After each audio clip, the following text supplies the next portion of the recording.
Life, when observed with quiet patience, reveals itself as an intricate structure, a kind of architecture that is at once physical, chemical, and deeply harmonious. The phrase architecture of life suggests walls, foundations, arches, and bridges. But here the materials are not stone or wood. Instead, they are molecules, cells, tissues, and patterns of interaction, all fitting together into a whole that continues to exist and change over the vast stretch of time. To consider life in this way is to slow down and notice the patterns that weave themselves into every breath, every heartbeat, and every movement of the living world. It is to recognize that existence itself is a kind of structure, built carefully, layer by layer, by the unseen hands of chemistry, physics, and evolution. When you picture a cathedral or a temple, you might think of the balance of pillars, the way arches curve into space, or the careful alignment of stones that have lasted for centuries. Life too holds that kind of silent durability, not in bricks, but in repeating patterns that endure across generations. The body of a bird, the shell of a mollusk, the spiral of a fern, all of them are products of an order that is both delicate and resilient. This order does not appear suddenly. It is not the work of a single day or even a single lifetime. Rather, it is the patient accumulation of form upon form, the quiet layering of design upon design, each new structure resting on what came before it. As you listen now, imagine life not as a chaotic whirl, but as a gently constructed dwelling. Each piece has its place, each connection, its reason. The atom binds to another, forming molecules. Molecules join to form the rich interior of cells. Cells gather into tissues, tissues fold into organs, and organs weave themselves into entire beings. Each step along this path adds new qualities, like a wall gaining shape from bricks, then being painted, then lit softly by a window. This is what biologists call emergent properties, features that appear when smaller pieces come together. The cell itself is more than the sum of molecules within it, just as a house is more than its pile of wood and nails. The architecture of life also speaks of rhythm. Within your own body, millions of cycles repeat themselves in silence. Your heart contracts, rests, and contracts again, like the steady pulse of a drum. Your lungs expand and relax, filling and emptying with air, like doors opening to let light in. Even the smallest units of existence, the molecules of your cells, shift and turn in recurring motions, their bonds breaking and reforming in patterns that ensure continuity. This is architecture in motion, structure held not by rigid permanence, but by the repetition of countless tiny acts. The wonder of it lies not only in what life builds, but also in the quietness with which it does so. You are not aware of the cell dividing in your skin, or of the enzymes repairing strands of DNA within you. Yet these processes unfold with extraordinary precision. Just as a city sustains itself with hidden pipes and wires, so the living body maintains itself with hidden systems. The elegance of the design is that you need not think about it. The architecture carries on by itself, a silent caretaker that watches over your survival. In nature, this architecture expands outward beyond the boundaries of a single organism. Forests, grasslands, coral reefs, and tundras are all great halls of life, their designs shaped not by any architect's blueprint, but by the slow influence of climate, geography, and time. Each tree in a forest is like a column in a vast natural hall, supporting not stone arches but green canopies of leaves. Beneath them, smaller plants spread like tiles across the floor, while insects, birds, and mammals move through the space, as if they were inhabitants of a great dwelling. Just as a building allows people to live within it, these natural structures allow communities of living beings to find shelter, nourishment, and connection. To think of life as architecture is also to notice how balance holds everything together. In a building, the weight of the roof must be supported by beams and pillars. In life, the balance comes from homeostasis, the delicate stability of temperature, pH, nutrients, and countless other conditions. Too much change, and the structure falters. Too little flexibility, and it cannot adapt. The miracle of life is that it maintains this balance continuously, adjusting itself like a building that subtly shifts to withstand the wind. Within your body, water levels, mineral content, and energy flow are all kept within narrow limits. The design is not rigid, but it is stable, like a bridge that sways slightly but does not collapse. This vision of life as an architectural masterpiece has roots not only in modern science, but also in older traditions of thought. Ancient philosophers often imagined the world as a kind of ordered house. The Greeks used the word cosmos to mean not just the universe, but an arrangement, a harmony, a pattern of order. To them, the stars above were placed with intention, like lanterns hung in a grand ceiling. The same sense of design was extended downward to the forms of plants, animals, and human beings. Even without microscopes or molecular biology, they intuited that life was not random but organized, not accidental but carefully structured. As centuries passed, microscopes revealed cells, chemistry uncovered molecules, and genetics explained the role of DNA. Yet the sense of life as an architectural process remains unchanged. What we now know in more detail only deepens the wonder that structures invisible to the naked eye are still part of the same grand design, that the tiniest cell contains a complexity equal to a city, and that all these parts continue to fit together, silently, across scales of size and time. Imagine now that you are drifting through this architecture.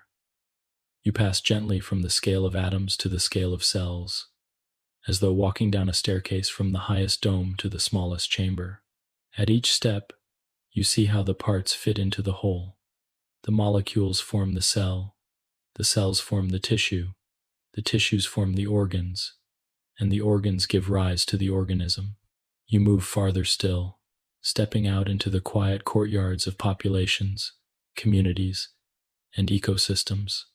Finally, you stand at the edge of the biosphere, the Earth itself, a globe covered with life, floating like a delicate structure in the dark halls of the universe. This is the beginning of our quiet exploration. The architecture of life is not made of walls that can crumble or beams that can snap.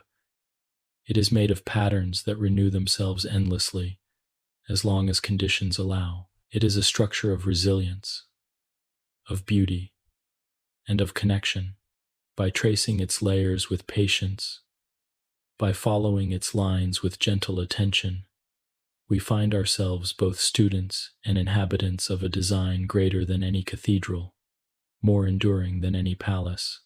Life itself is the architecture, and we are quietly part of its construction. 2. What defines life? To understand the architecture of life more deeply, we must pause and consider what makes something alive in the first place. It is a question that has occupied philosophers, naturalists, and scientists for centuries, a question that continues to inspire both wonder and careful study. The answer is not simple. Yet across all forms of life there are certain threads that appear again and again, weaving together the fabric of existence. These threads are not rules in the strict sense, but patterns, gentle markers that tell us when something belongs to the realm of life rather than the stillness of the non-living world. One of the clearest patterns is cellular organization. Every living being, whether it is a vast whale in the ocean or a single bacterium floating in a droplet of water, is built from cells. The cell is the smallest unit that can carry out all the essential functions of life. It is both a room and a factory, both a chamber of quiet and a workshop of astonishing activity. Within its delicate membrane, Countless processes unfold: the intake of nutrients, the release of waste, the copying of DNA, the production of proteins. The cell may appear small, but it is the cornerstone of living architecture. Without it, the structure would dissolve into chemistry alone. Alongside cellular organization is the idea of order. Living beings are not a random jumble of parts. They show patterns of arrangement that are stable and purposeful. Your body, for example, is not merely a collection of atoms and molecules drifting together by chance. It is highly structured, with bones forming a framework, muscles attaching in precise ways, nerves branching out like intricate wiring, and blood vessels flowing in graceful loops. Even at the smallest scale, order is present. Within each cell, molecules are arranged in careful patterns. Proteins fold into specific shapes. Membranes form layered barriers, and chromosomes are wound into spirals that fit neatly inside the nucleus. This sense of order is a signature of life, distinguishing it from the more chaotic arrangements of the non-living world. Another defining quality is sensitivity, or the ability to respond to stimuli. A living being is never truly passive. It is always sensing, adjusting, and reacting. A plant bends toward sunlight, stretching its leaves toward energy. A worm burrows into soil when light shines too strongly on it. Even the simplest bacterium will swim toward nutrients and away from harmful substances. In your own body, sensitivity is constant and multifaceted. Your pupils shrink in bright light, your skin reacts with goosebumps to the cold, and your heartbeat quickens when you climb a hill. These responses are not random. They are life's way of adjusting to its environment, maintaining balance, and protecting itself. Growth and reproduction are also essential threads in the pattern. To live is to change, to expand, and to generate new forms. A seed swells into a sprout, which rises into a tree. A child grows taller, stronger, and more complex with time. This growth is not aimless. It follows the blueprint of DNA, a set of instructions passed down from parent to offspring. Reproduction ensures that this blueprint does not end with a single life. It is copied, shared, and carried forward. In humans, this involves the joining of egg and sperm to form a new being. In bacteria, it may be as simple as one cell dividing into two. Regardless of the method, reproduction is the bridge across time, the way architecture persists beyond the lifespan of a single builder. Energy utilization is another defining quality. Living structures are not self-sustaining in stillness. They require a constant flow of energy to maintain themselves, like lamps that must be fueled with oil, or like mills that must be turned by water.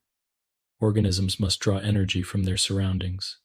Plants capture sunlight and transform it into sugars.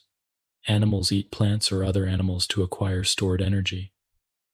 Even fungi and bacteria find ways to draw nourishment from decaying matter or chemical reactions in the soil and the sea. This intake of energy powers movement, growth, repair, and reproduction. Without it, life's architecture would collapse, for no structure can endure without fuel. Adaptation is equally central. Over generations, living beings change in ways that help them fit more closely with their surroundings. The polar bear's thick fur, the cactus's ability to store water, the owl's silent wings, all are examples of adaptation. These features did not appear suddenly, but were shaped gradually by the pressures of environment and survival. In this sense, adaptation is like a slow renovation of life's architecture, a quiet reshaping that ensures the design remains suitable for the conditions it faces. The ability to adapt is not only a hallmark of survival, but also the source of life's astonishing variety. Finally, there is the principle of homeostasis. It may sound like a complex term, but at its heart, it means balance. Life maintains stability within itself, even as the world outside changes. Your body keeps its temperature within a narrow range, even on a cold night or a hot day. It balances water, salts, and sugars, constantly adjusting levels to remain within a safe window. This self-regulation is subtle and continuous, like a building with automatic adjustments to keep its air fresh and its light steady. The body has systems that quietly correct imbalances before they become dangerous. Homeostasis is not rigid stillness, it is flexible balance, a living equilibrium that shifts gently but always returns to center. When all of these qualities are considered together, cellular structure, order, sensitivity, growth, reproduction, energy use, adaptation, and homeostasis, we arrive at a picture of what life is. It is not one feature alone that defines it, but the harmony of many features working in concert. A stone may be ordered in its crystalline form, but it does not grow, reproduce, or respond. Fire may consume energy and spread, but it has no cells and no inheritance of information. Only living beings hold all of these threads woven together into a single fabric.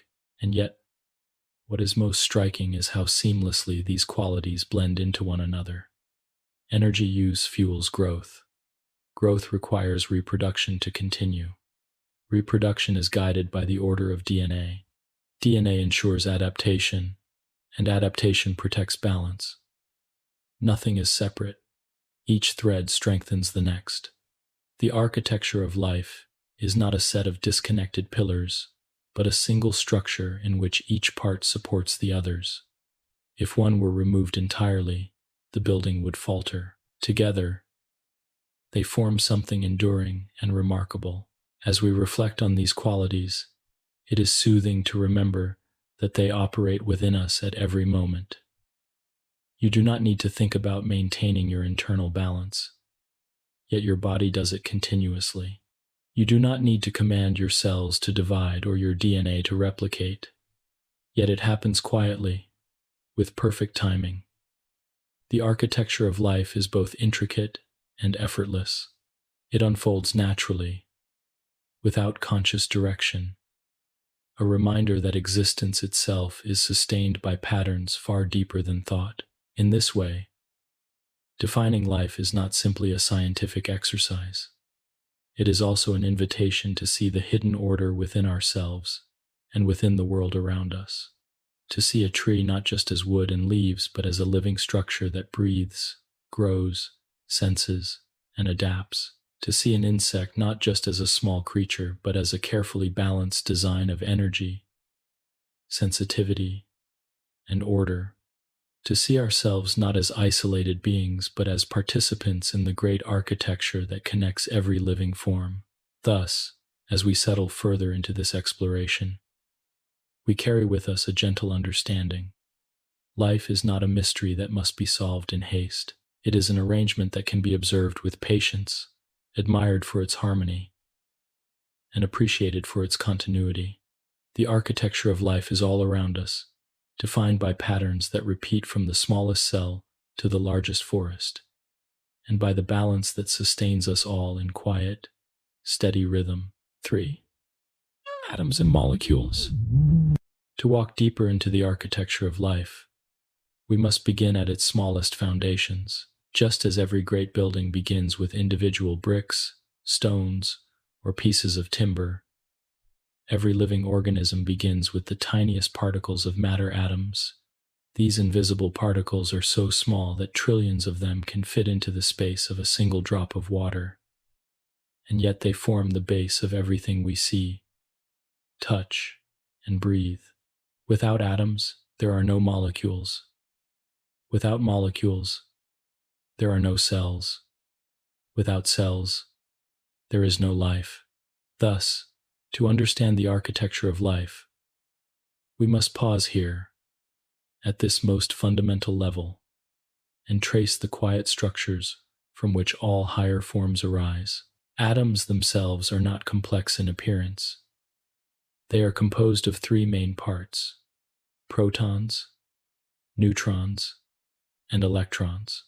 The protons and neutrons gather in the nucleus at the center, like stones forming the core of a pillar, while the electrons drift around in orbits, light and restless, shaping the atom's boundaries.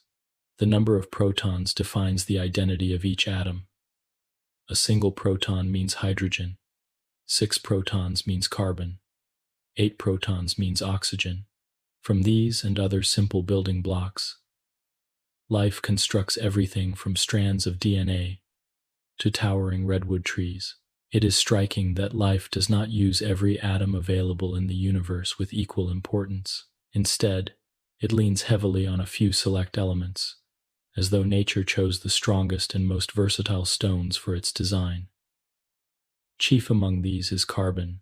Carbon is the central pillar of living architecture because of its unique ability to bond with many other atoms, forming stable but flexible chains and rings. Unlike most other atoms, carbon can form 4 bonds at once, which allows it to create countless variations: long chains, branching networks, closed loops, and complex 3-dimensional shapes. This versatility makes carbon the backbone of life, supporting molecules as simple as sugar and as intricate as DNA. Hydrogen and oxygen, too, are indispensable. When joined together, they form water, the universal solvent in which life's chemistry unfolds. Water is more than a background fluid. It is an active participant in life's architecture. Its polarity, the slight difference in charge between its ends, allows it to dissolve a wide variety of substances, transport nutrients, and stabilize temperature. In this way, water serves as the mortar that holds the bricks of atoms and molecules in usable form. Without water, the structure of life could not be assembled or sustained. Nitrogen and phosphorus are also key players. Nitrogen is essential for amino acids, the building blocks of proteins, and for nucleotides, the units of DNA and RNA. Phosphorus, though less common, forms the backbone of those same nucleic acids, linking nucleotides into long strands that carry genetic instructions. It also appears in ATP, the molecule that serves as life's energy currency. These elements, along with sulfur and trace minerals such as iron, magnesium, and zinc, act as specialized components, smaller stones that add strength, resilience, and function to life's architecture. From these atoms, molecules emerge, and it is at the level of molecules that the true artistry of life begins. Molecules are not random assortments of atoms. They are carefully arranged structures, each with a shape and a purpose.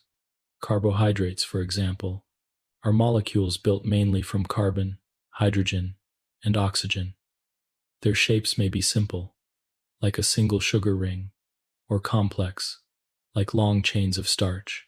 Carbohydrates provide quick energy for cells and also serve as structural materials, as in the cellulose that gives plant cell walls their strength. Proteins, however, are far more intricate. They are long chains of amino acids, folded into precise 3-dimensional shapes. Each fold, each twist, each loop is determined by the sequence of amino acids and stabilized by subtle chemical bonds. The result is a molecule that can act as an enzyme, speeding up chemical reactions, or as a structural component, giving strength to muscles, skin, and hair. Proteins are like the carved beams and decorative arches of life's architecture, not only functional but also elegant in their variety. Lipids, often grouped as fats, oils, and phospholipids, form another essential category. They are less soluble in water, which allows them to create barriers and compartments. The membranes of cells are made largely of phospholipids, arranged in double layers that separate the inside from the outside. These membranes are not rigid walls but flexible partitions, allowing certain molecules to pass while excluding others. Lipids also store energy and provide insulation. They are the insulating panels, the protective coverings, and the energy reserves of the living structure. Then there are nucleic acids, the molecules that hold life's blueprints. DNA and RNA are composed of nucleotides, each containing a sugar, a phosphate group, and a nitrogenous base. The sequence of these bases spells out instructions, like letters forming words. DNA is the long-term storage of information, while RNA carries messages and helps in the construction of proteins. In the grand architecture of life, nucleic acids are not the walls or pillars, but the blueprints, the scrolls of instructions that tell the builders how to arrange the structure. Without them, life would have no continuity, no memory, no inheritance. All of these molecules interact in networks of astonishing complexity. They bind, fold, break, and reassemble, always guided by the subtle laws of chemistry and physics. In a single cell, thousands of reactions occur each second, each one involving molecules formed from simple atoms. These reactions are like the unseen workers within a cathedral, constantly repairing, adjusting, and maintaining the structure so that it remains standing. The architecture of life is never static. It is built and rebuilt continuously at the molecular level, always renewing itself. What is perhaps most remarkable is how these molecules bring forth qualities that are not present in the atoms alone. A single carbon atom is inert, silent, and simple, but when joined with other atoms into a protein, it becomes part of a machine that can digest food, contract a muscle, or transmit a signal in the brain. This is what scientists mean when they speak of emergent properties. At each level of organization, new qualities appear that cannot be predicted by examining the smaller parts alone. The structure grows in complexity, like a small chapel becoming a vast cathedral, its individual stones the same but their arrangement giving rise to grandeur. The building blocks of life are also universal. Across every living being on Earth, from bacteria to oak trees to humans, the same molecules are used. DNA relies on the same 4 bases. Proteins are built from the same 20 amino acids. Cell membranes are formed from similar lipid layers. This unity suggests that all life shares a common origin, a single architectural foundation that has been elaborated in countless ways. The bricks and mortar are the same. The designs vary, but the materials remain constant. When we reflect on these building blocks, we realize how small they are, and yet how significant. Atoms that drifted in the early universe, forged in the hearts of stars, now form the molecules of our bodies. Carbon that once floated as dust in space is now part of our bones, our muscles, our thoughts. Oxygen that surged in ancient oceans now fills our lungs. Phosphorus from ancient rocks now carries the messages in our DNA. The architecture of life is not separate from the architecture of the cosmos. It is a continuation, a quiet transformation of universal matter into living form. And so we see that the architecture of life rests upon atoms and molecules. Humble in size but infinite in possibility, they are the first stones, the foundation blocks, the elemental pieces upon which all else is built. From their quiet bonds come cells, from cells come tissues, from tissues come organs, and from organs come the vast variety of living beings. The story of life is written first in the language of atoms, then spoken in the shapes of molecules, and finally expressed in the forms of creatures and ecosystems. To begin here, with atoms and molecules, is to stand at the threshold of all life's architecture, gazing upward from the smallest foundation toward the grand design above. 4. The cell as a living room. If atoms and molecules are the bricks and mortar of life, then the cell is the first true room, the place where all those smaller components come together into a space that can be inhabited. A cell is not merely a bag of chemicals floating loosely, but an organized chamber with boundaries, compartments, and furnishings that serve particular roles. It is here, within the cell, that life truly begins to take on the qualities we recognize: growth, responsiveness, reproduction, and balance. The cell is both a shelter and a workshop, both a library of instructions and a factory of activity. In its quiet interior, the architecture of life takes its first recognizable shape. Each cell is enclosed by a boundary known as the plasma membrane. This thin layer, composed largely of lipids and proteins, separates the inside from the outside. Though delicate in appearance, it is remarkably effective, allowing certain substances to pass in while keeping others out. Nutrients can enter, waste products can leave, and signals can flow across. But the overall structure is preserved.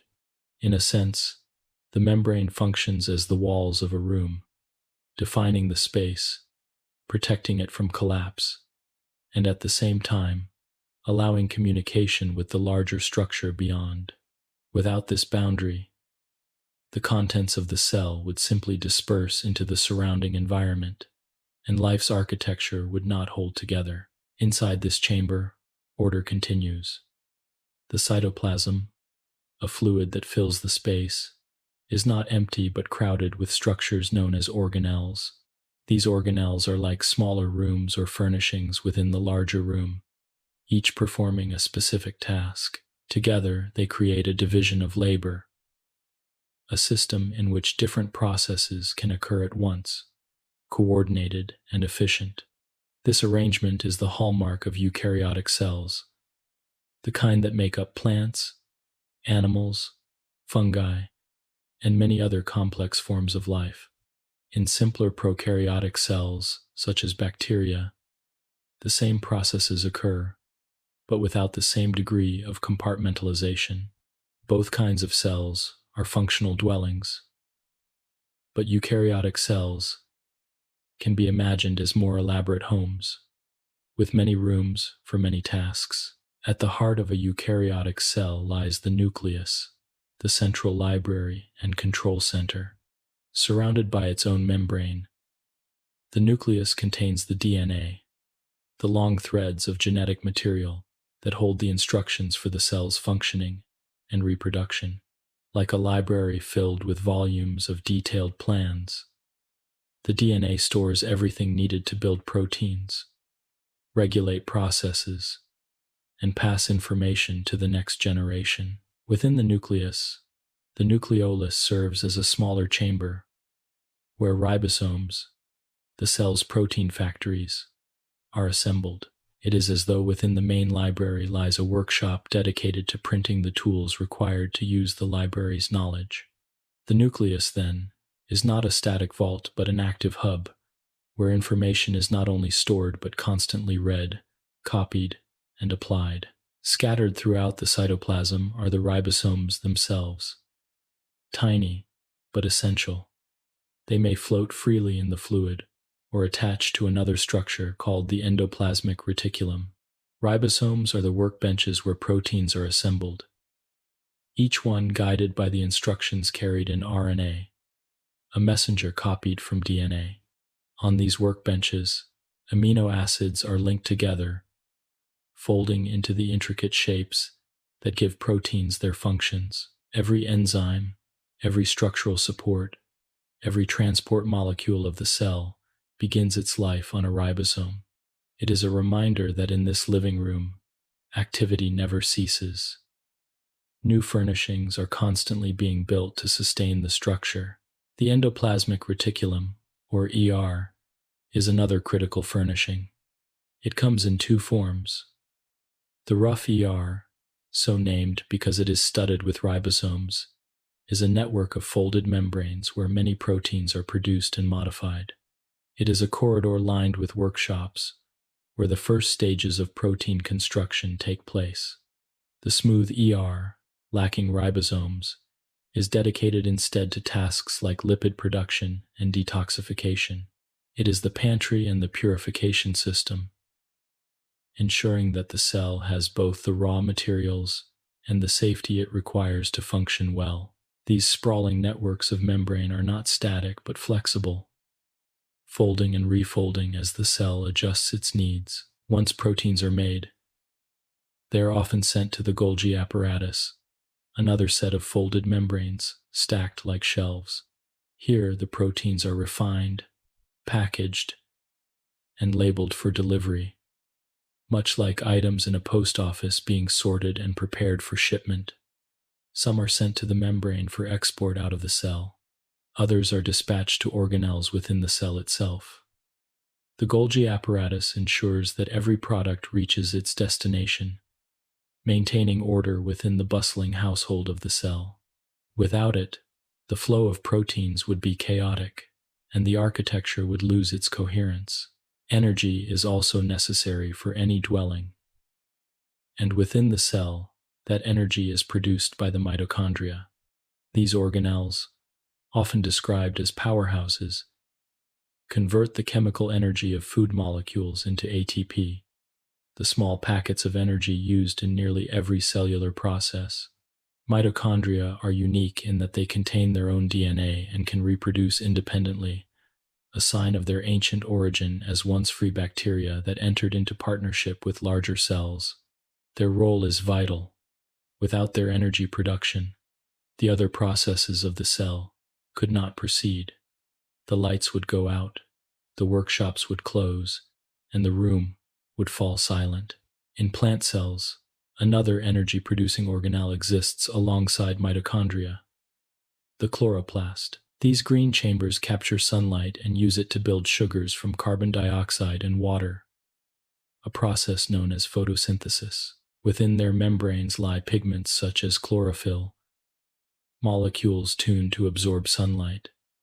The chloroplast is both a window and a solar panel, allowing plants to transform light into usable energy that will ultimately sustain not only them but the countless other organisms that depend on plants for nourishment. Together with mitochondria, chloroplasts show how cells can generate and manage the energy flows that keep the architecture of life vibrant. Other organelles also contribute their quiet services. Lysosomes, for instance, are small vesicles filled with enzymes that break down waste materials and worn-out parts. They are the recycling bins and repair crews, ensuring that nothing goes to waste and that damaged structures are removed before they disrupt the whole. Peroxisomes perform similar roles, breaking down harmful substances and assisting in metabolism. The cytoskeleton, a network of filaments and tubules, provides internal support, much like beams and girders in a house. It also guides movement within the cell, transporting vesicles and helping the cell itself to move when needed. The cell, then, is not a simple chamber but a dynamic dwelling filled with activity. Each part contributes to the whole, and the whole maintains itself through constant cycles of building, repairing, and energizing. It is astonishing to consider that trillions of such rooms exist in the human body alone, each one complete in its own right, yet seamlessly integrated into tissues, organs, and systems. They work together without conscious command, their cooperation arising naturally from the architecture itself. When viewed in this way, the cell can indeed be imagined as a living room. It is enclosed, yet connected. It is ordered, yet flexible. It contains specialized spaces for storage, energy, construction, and communication. It maintains itself tirelessly, always active yet always balanced. Within its walls, the smallest building blocks of life find their first home, and from this home, greater structures rise. The cell is where chemistry becomes biology, where matter begins to live. In its quiet chambers, the architecture of life first opens its doors, and the vast structures of existence begin to unfold. 5. From rooms to houses. Tissues. When we think of the cell as a room in the architecture of life, it is natural to wonder what happens when countless rooms are joined together. A single room can be functional and complete, but when rooms combine into larger structures, they create new possibilities. The same is true of cells. Alone, a cell can survive, carry out its own tasks, and even reproduce. But when cells gather in communities, something remarkable occurs. They form tissues, layers, and networks of cells that work together toward shared purposes. Tissues are the next step in life's architectural progression, moving from the smallest self-contained chambers into the first examples of organized houses. The human body, and indeed the bodies of most complex animals, relies on four major types of tissue. These are epithelial tissue, connective tissue, muscle tissue, and nervous tissue. Though different in form and function, each type represents a way that cells have learned to cooperate, binding themselves into larger units. In this way, tissues are like the walls, beams, hallways, and wiring of a house, each one necessary for the structure to stand, each one performing a task that the others cannot. Epithelial tissue is perhaps the simplest to picture. It is made up of sheets of tightly packed cells that cover surfaces, line cavities, and form boundaries. In the architecture of the body, epithelial tissue is the wallpaper and the cladding, the layer that separates inside from outside. It forms the outer layer of skin, protecting the body from injury and dehydration. It lines the digestive tract, forming the barrier through which nutrients pass into the bloodstream. It coats blood vessels, allowing the smooth flow of fluids.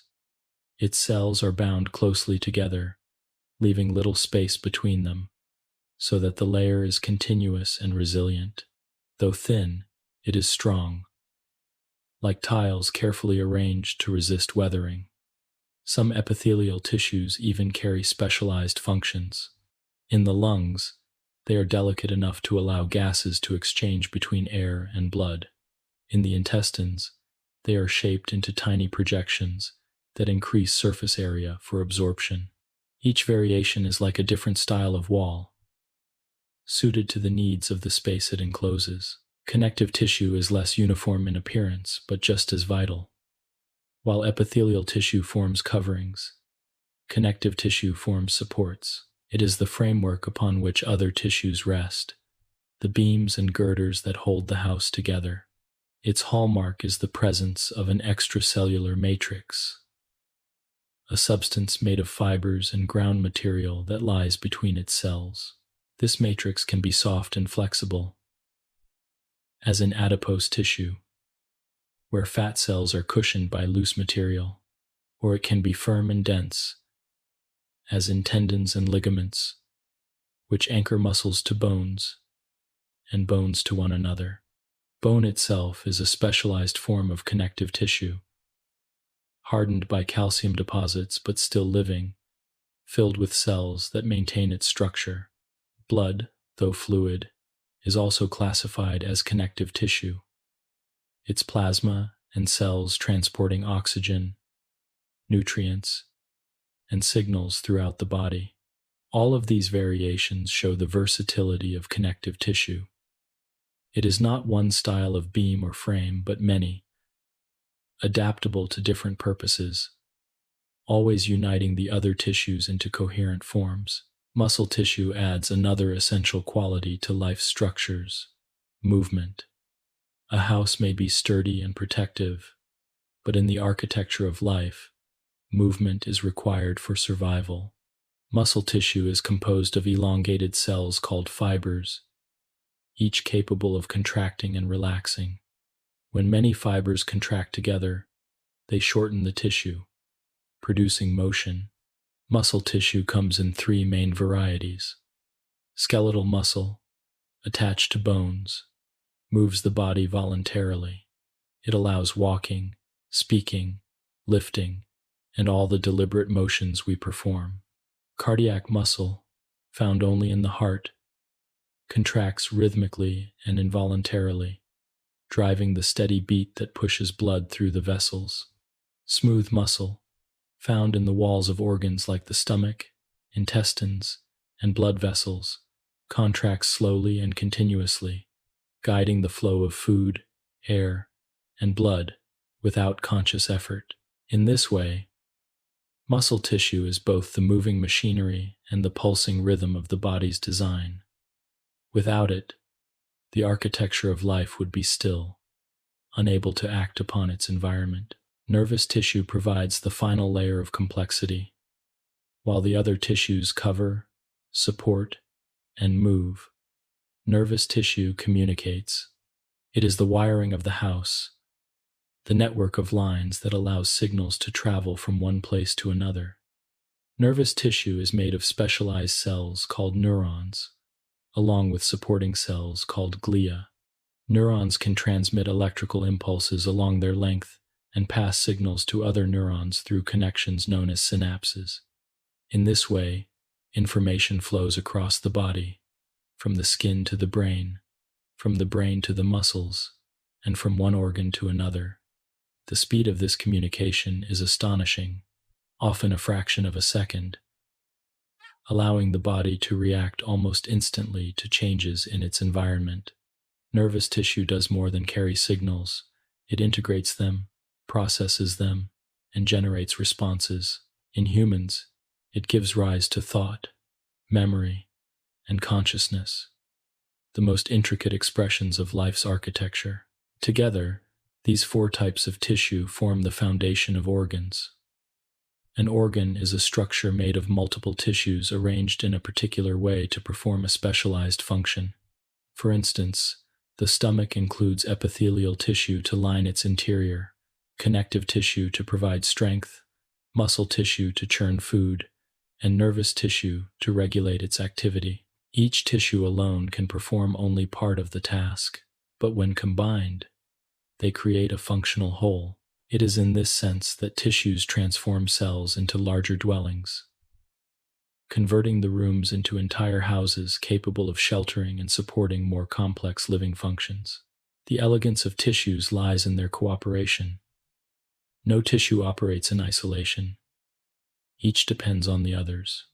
The skin, for example, is often thought of as merely epithelial tissue, but it is also supported by connective layers beneath, supplied with blood carried by vessels, and wired with nerves that sense touch, temperature, and pain. Similarly, the heart is more than cardiac muscle. It also relies on connective tissues to anchor its fibers, epithelial tissues to line its chambers, and nervous tissues to regulate its rhythm. This interconnectedness ensures that the architecture of life is not fragmented but seamless, each part fitting into the next with precision. It is also worth noting that tissues are not static. Like the rooms of a house, they can be remodeled, repaired, and renewed. Cells within tissues divide and replace themselves. In the skin, for instance, new epithelial cells are constantly produced at the base, moving upward until they reach the surface and are shed.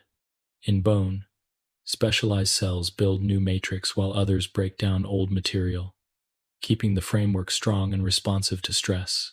Even muscle tissue, though less regenerative, adapts to use, growing stronger with exercise or weakening with disuse. This constant renewal is one of the most striking aspects of living architecture. The house is always occupied and always under renovation, yet it never falls. As we reflect on tissues, we can imagine them as the step where life moves from simplicity to complexity, from single chambers to collective dwellings. A solitary cell can be compared to a hut functional, complete in itself, but limited in capacity. Tissues are like houses, with rooms arranged for different purposes, offering greater comfort, security, and possibilities. From tissues, larger structures will arise, organs and organ systems that resemble neighborhoods and cities, each one more complex than the last. But it all begins here, with cells learning to cooperate, to specialize, and to join forces in the shared architecture of life. 6. Organs as functional halls. As we move further along the path of life's architecture, we arrive at organs, those remarkable structures where tissues come together in harmony to perform specialized tasks. If the cell is a room, and tissues are the walls and floors of a house, then organs are the grand halls, designed not only to stand but to serve, to bring activity and purpose to the living structure. They are not isolated chambers but carefully arranged spaces where many materials and designs converge. An organ is more than the sum of its tissues, just as a hall is more than beams and tiles. It is a functioning space, alive with coordinated effort, a place where life's essential work is carried out. Every organ has its own character, its own architecture shaped by the combination of tissues within it. The heart, for instance, is largely built of muscle tissue, but it also requires epithelial linings to form smooth surfaces inside its chambers, connective tissue to provide structural strength, and nervous tissue to regulate the beat. The stomach, on the other hand, has muscle walls to churn food, epithelial layers that secrete digestive juices, connective frameworks that give form, and nerves that coordinate its contractions. In both cases, the organ is not merely a collection of tissues stacked together, but a carefully designed arrangement in which each tissue is placed where it is needed most, performing tasks that support the others. Consider the lungs, vast airy halls within the body. Their architecture is astonishing in its delicacy. They are built to take in oxygen and release carbon dioxide, a task that seems simple but requires extraordinary design. The airways branch again and again, dividing like corridors that lead into smaller and smaller chambers, until they end in millions of tiny sacs called alveoli. Each alveolus is lined with a thin epithelial layer, so thin that gases can pass across it into the surrounding capillaries, themselves composed of delicate, connective, and epithelial tissues. The entire organ is elastic, capable of expanding and contracting with each breath, a constant rhythm of exchange. The lungs are functional halls not only in their purpose but in their form, light, spacious, and finely structured, like great atriums where air flows freely. The liver, by contrast, is dense and solid, its halls packed with activity. It is the body's great processing center, where nutrients are stored, toxins are broken down, and countless chemical reactions are carried out. Its architecture is composed of repeating units called lobules, each one like a hexagonal room with a central vein and radiating plates of cells. Blood flows through these spaces, delivering materials that liver cells transform into usable forms. The liver is both a storage hall and a refinery, tirelessly working to maintain balance in the body's chemistry. Its tissues, though varied, are arranged in a pattern that maximizes efficiency, ensuring that every drop of blood is filtered and processed before it moves on. The kidneys, too, are organs of quiet precision. Their halls are filled with nephrons, microscopic structures that filter blood, reclaiming water and nutrients while excreting waste as urine. Each nephron is a corridor lined with specialized tissues, winding and folding to increase the surface area for filtration.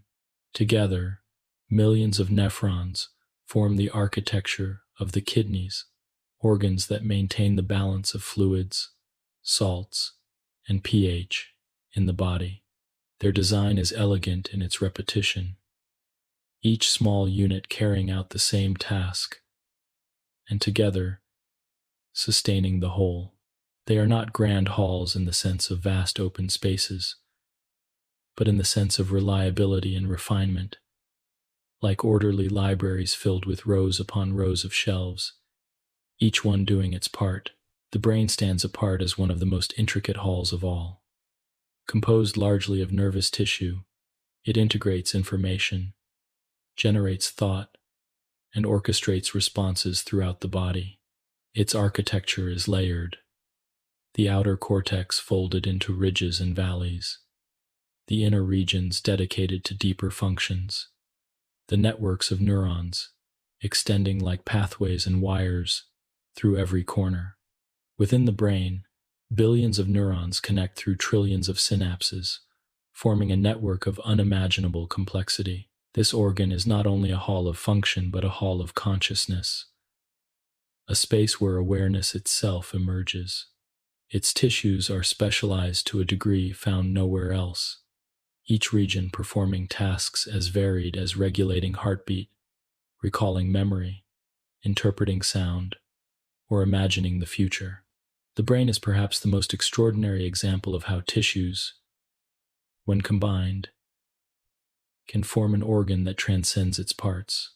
Yet every organ, no matter how different in appearance or function, shares the same underlying principle: cooperation. Organs are halls where tissues work side by side, each contributing its strengths. Without epithelial linings, organs could not interact with their environments. Without connective frameworks, they would collapse. Without muscle, many could not move or transport substances. Without nervous tissue, they could not regulate themselves or respond to the body's needs. It is this interdependence that gives organs their strength. They are not isolated structures but integral parts of a larger design, linked to other organs and systems. This interconnectedness is especially clear when we consider the circulatory system. The heart, lungs, and blood vessels are separate organs, but they function only through collaboration. The heart pumps blood, the lungs oxygenate it, and the vessels carry it throughout the body. Together they form a continuous loop, a set of halls connected by corridors, each one dependent on the others. If one fails, the whole structure suffers.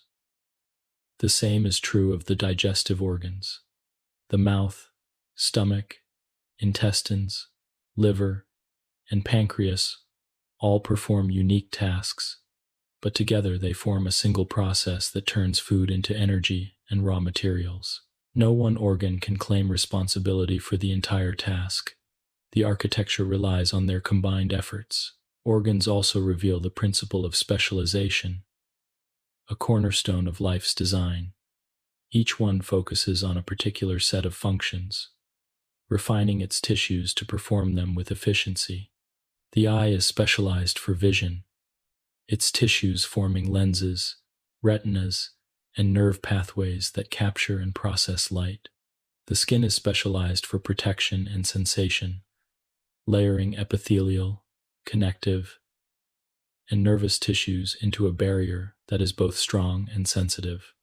The stomach is specialized for breaking down food, the heart for pumping blood, the lungs for exchanging gases. This specialization allows organs to become masters of their tasks, honing their forms into perfect alignment with their roles. It is a reminder that in life's architecture, diversity of design leads to strength of structure. And yet, organs do not lose their ability to adapt. Like the tissues within them, they are dynamic, capable of repair and adjustment. A cut to the skin will heal, new tissue filling the wound. A portion of the liver can regenerate after injury, restoring its structure. Muscles grow stronger with use, the heart adapts to greater demands, and even the brain can form new connections in response to learning and experience. These processes are not instantaneous, but they show that organs are not rigid halls. They are living spaces, always being maintained, repaired, and remodeled by the cells and tissues that form them. When we stand back and consider organs as a whole, we see them as the next great step in life's architecture. They are larger than tissues, more complex than cells, and yet they retain the same principles of cooperation, balance, and renewal. They are functional halls, each one designed for a purpose, each one essential to the whole. Together, they form the framework of the living body, not as a collection of isolated chambers, but as a connected network of spaces, halls that resonate with life's quiet rhythm. In their unity, the architecture grows stronger, moving ever closer to the grandeur of the complete organism. Organ systems as architectural wings. When we look upon organs as the great functional halls of life's design, the next step is to see how these halls are joined together into entire wings of architecture. Just as a palace is not merely a single chamber but a vast arrangement of wings devoted to different purposes, so too is the living body not a collection of separate organs but a network of systems. These organ systems are wings of the great structure, each dedicated to a domain of activity, each uniting multiple organs into a coherent whole. They work in parallel, yet also in cooperation, ensuring that life does not merely exist but flourishes with order, stability, and adaptability. The circulatory system offers one of the clearest examples of an architectural wing. At its center is the heart, tirelessly beating to pump blood through a network of vessels that reach every part of the body. The arteries carry oxygen-rich blood outward, branching into smaller and smaller vessels until they become capillaries, thin and delicate, where the exchange of oxygen, carbon dioxide, nutrients, and wastes takes place. The veins then return the blood to the heart, where it will be pumped again. This continuous loop ensures that every cell receives nourishment and that waste is carried away. The lungs are intimately linked to this system, oxygenating the blood and removing carbon dioxide. In this way, multiple organs form a single wing, devoted to circulation and exchange. The architecture is dynamic, with the flow of blood as its guiding motion, a ceaseless rhythm that mirrors the pulse of life itself.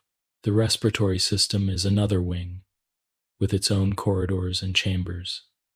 The nose and mouth allow air to enter, the trachea carries it downward, and the bronchi divide it into two lungs. Within the lungs, the branching pathways lead to the alveoli, those delicate sacs where gases cross into the blood. The diaphragm, a broad sheet of muscle, drives the expansion and contraction that draws air in and pushes it out. Every organ in this system plays its part, and together they maintain the balance of oxygen and carbon dioxide in the body. Without this wing of architecture, the circulatory system would carry blood, but blood without oxygen would be lifeless, unable to sustain the tissues it serves. The respiratory and circulatory systems thus reveal how wings of architecture are not isolated, but interlocked, their corridors intersecting so that one system supports and empowers another. The digestive system, by contrast, is a series of chambers devoted to the transformation of food into energy and materials. It begins with the mouth, where mechanical and chemical processes start the breakdown of food. The esophagus carries the mixture to the stomach, where muscular contractions and acidic secretions reduce it further.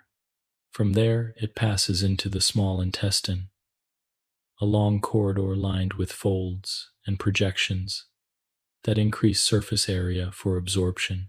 Here, nutrients cross into the blood, aided by the liver and pancreas, which supply bile and enzymes. The large intestine follows, reclaiming water and compacting waste. Finally, the rectum and anus expel what cannot be used. This system is long and winding, a corridor of transformation that allows the body to draw from the outside world the resources it requires. It is supported by multiple organs, each with a specialized role, and yet the process is continuous, flowing smoothly from one chamber to the next. The nervous system forms another wing, but its architecture is unlike any other. Rather than halls and corridors of muscle or tissue, it is composed of pathways of communication, stretching from the brain and spinal cord to every organ and limb. Neurons, the specialized cells of this system, carry impulses along their lengths and pass signals through synapses. These signals are astonishingly fast, allowing the body to respond almost instantly to its environment. The nervous system is both command and connection.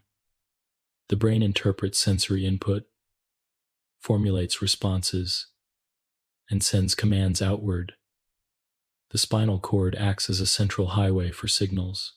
The nerves branch out like corridors that reach every chamber of the palace. This wing is not visible in the way that lungs or stomachs are, but it is essential, for without communication, the other wings could not coordinate their activities.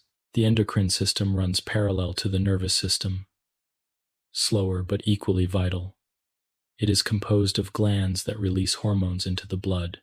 These hormones act as chemical messages, guiding growth, metabolism, reproduction, and countless other processes. The thyroid, the pancreas, the adrenal glands, the pituitary, each contributes its signals, and together they maintain balance and direction. The endocrine system is like a quiet network of couriers, delivering messages not by electrical impulse but by chemical diffusion. Though slower, its effects are longer lasting, ensuring that the architecture of the body is not only responsive but also regulated over time. The immune system is another wing, less defined by fixed organs and more by a distributed network of cells and tissues. It is the body's defense system, protecting against invaders and repairing damage. The bone marrow produces white blood cells. The lymph nodes filter fluids and house defensive cells. The spleen monitors blood for signs of infection. This system is both guardian and repair crew, always present, always vigilant, though rarely noticed. Without it, the body's halls would be vulnerable to collapse under the weight of external threats. Its architecture is not confined to one space but spread throughout the palace, a network of watchtowers and gates, ensuring safety. The skeletal and muscular systems together form the structural wings, providing both framework and movement. The bones give shape, anchoring muscles and protecting organs.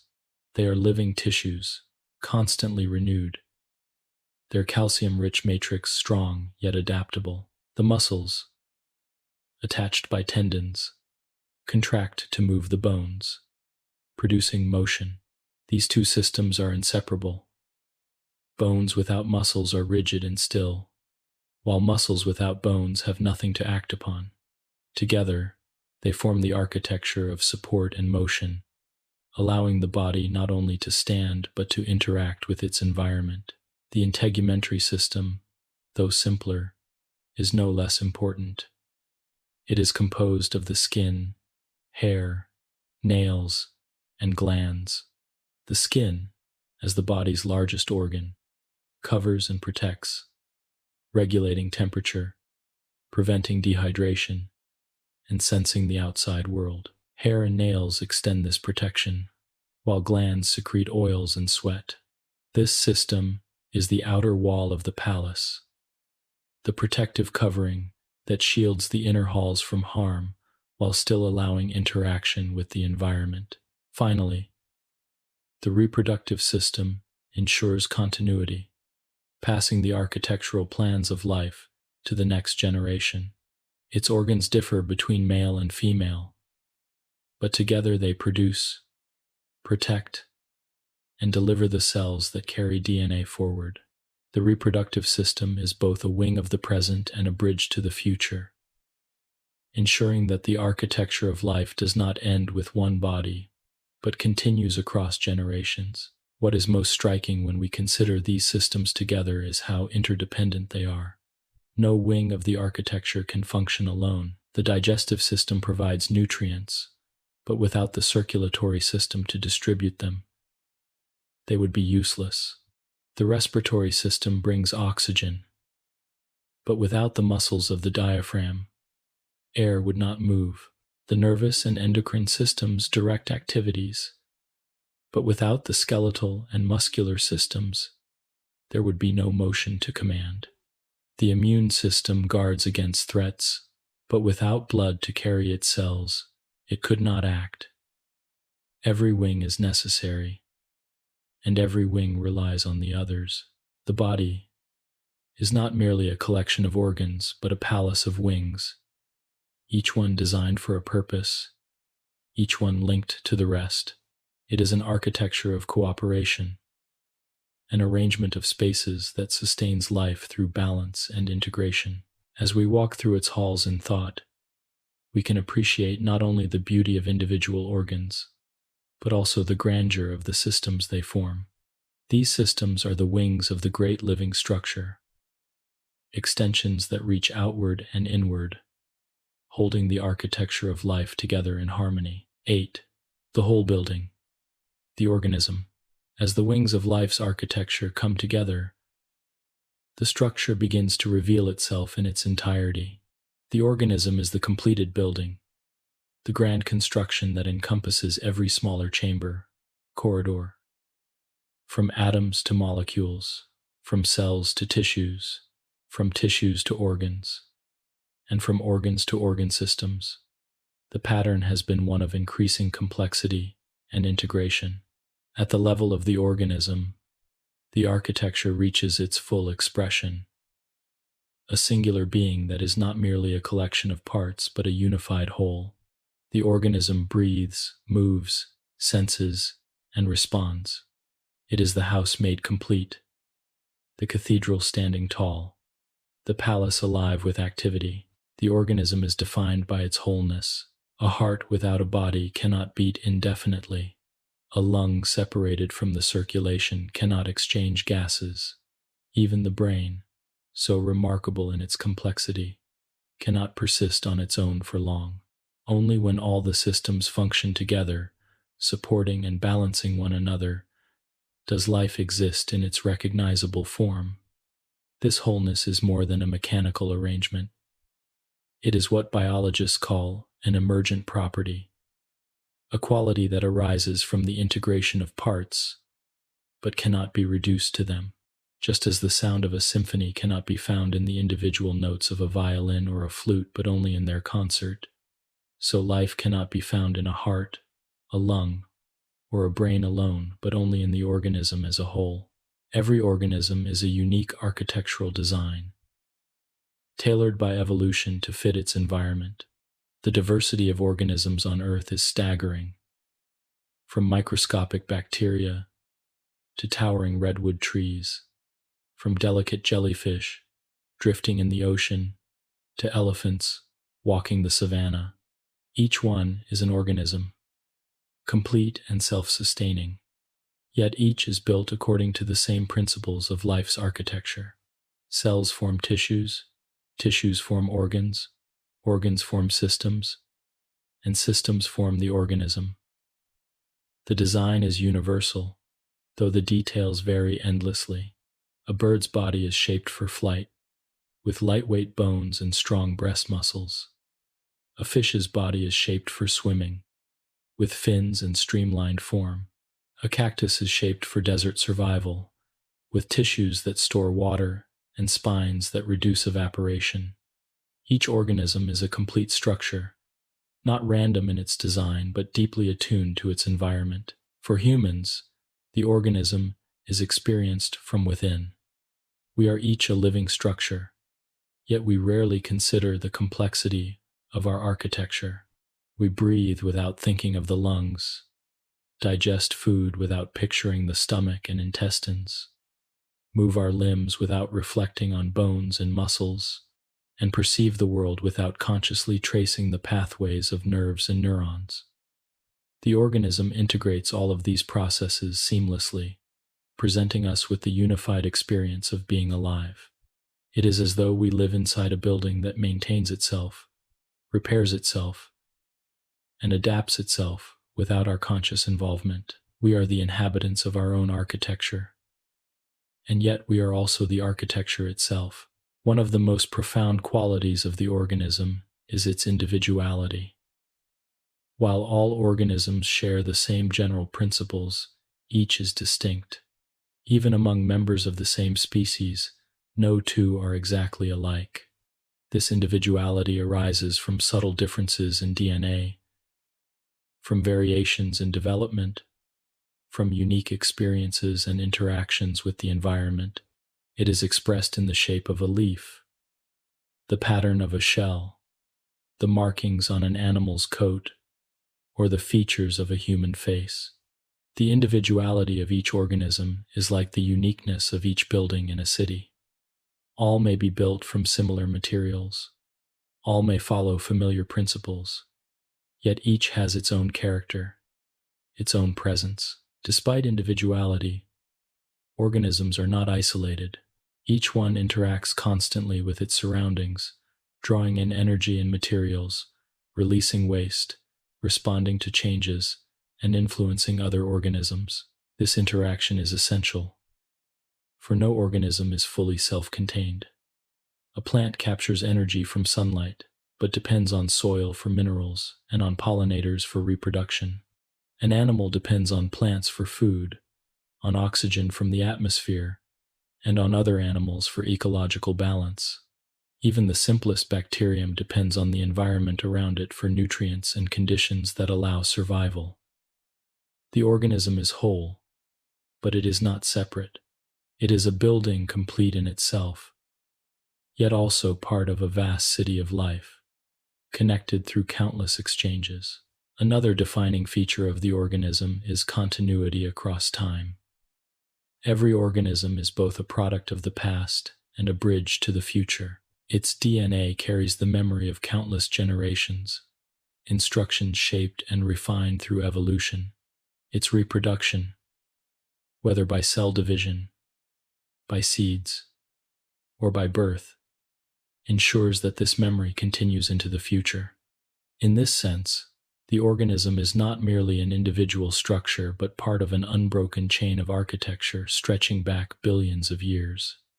Each organism is a temporary expression of life's design, enduring for a span of time, and then passing its instructions forward, so that the architecture of life never ceases. The organism also reveals the delicate balance of vulnerability and resilience.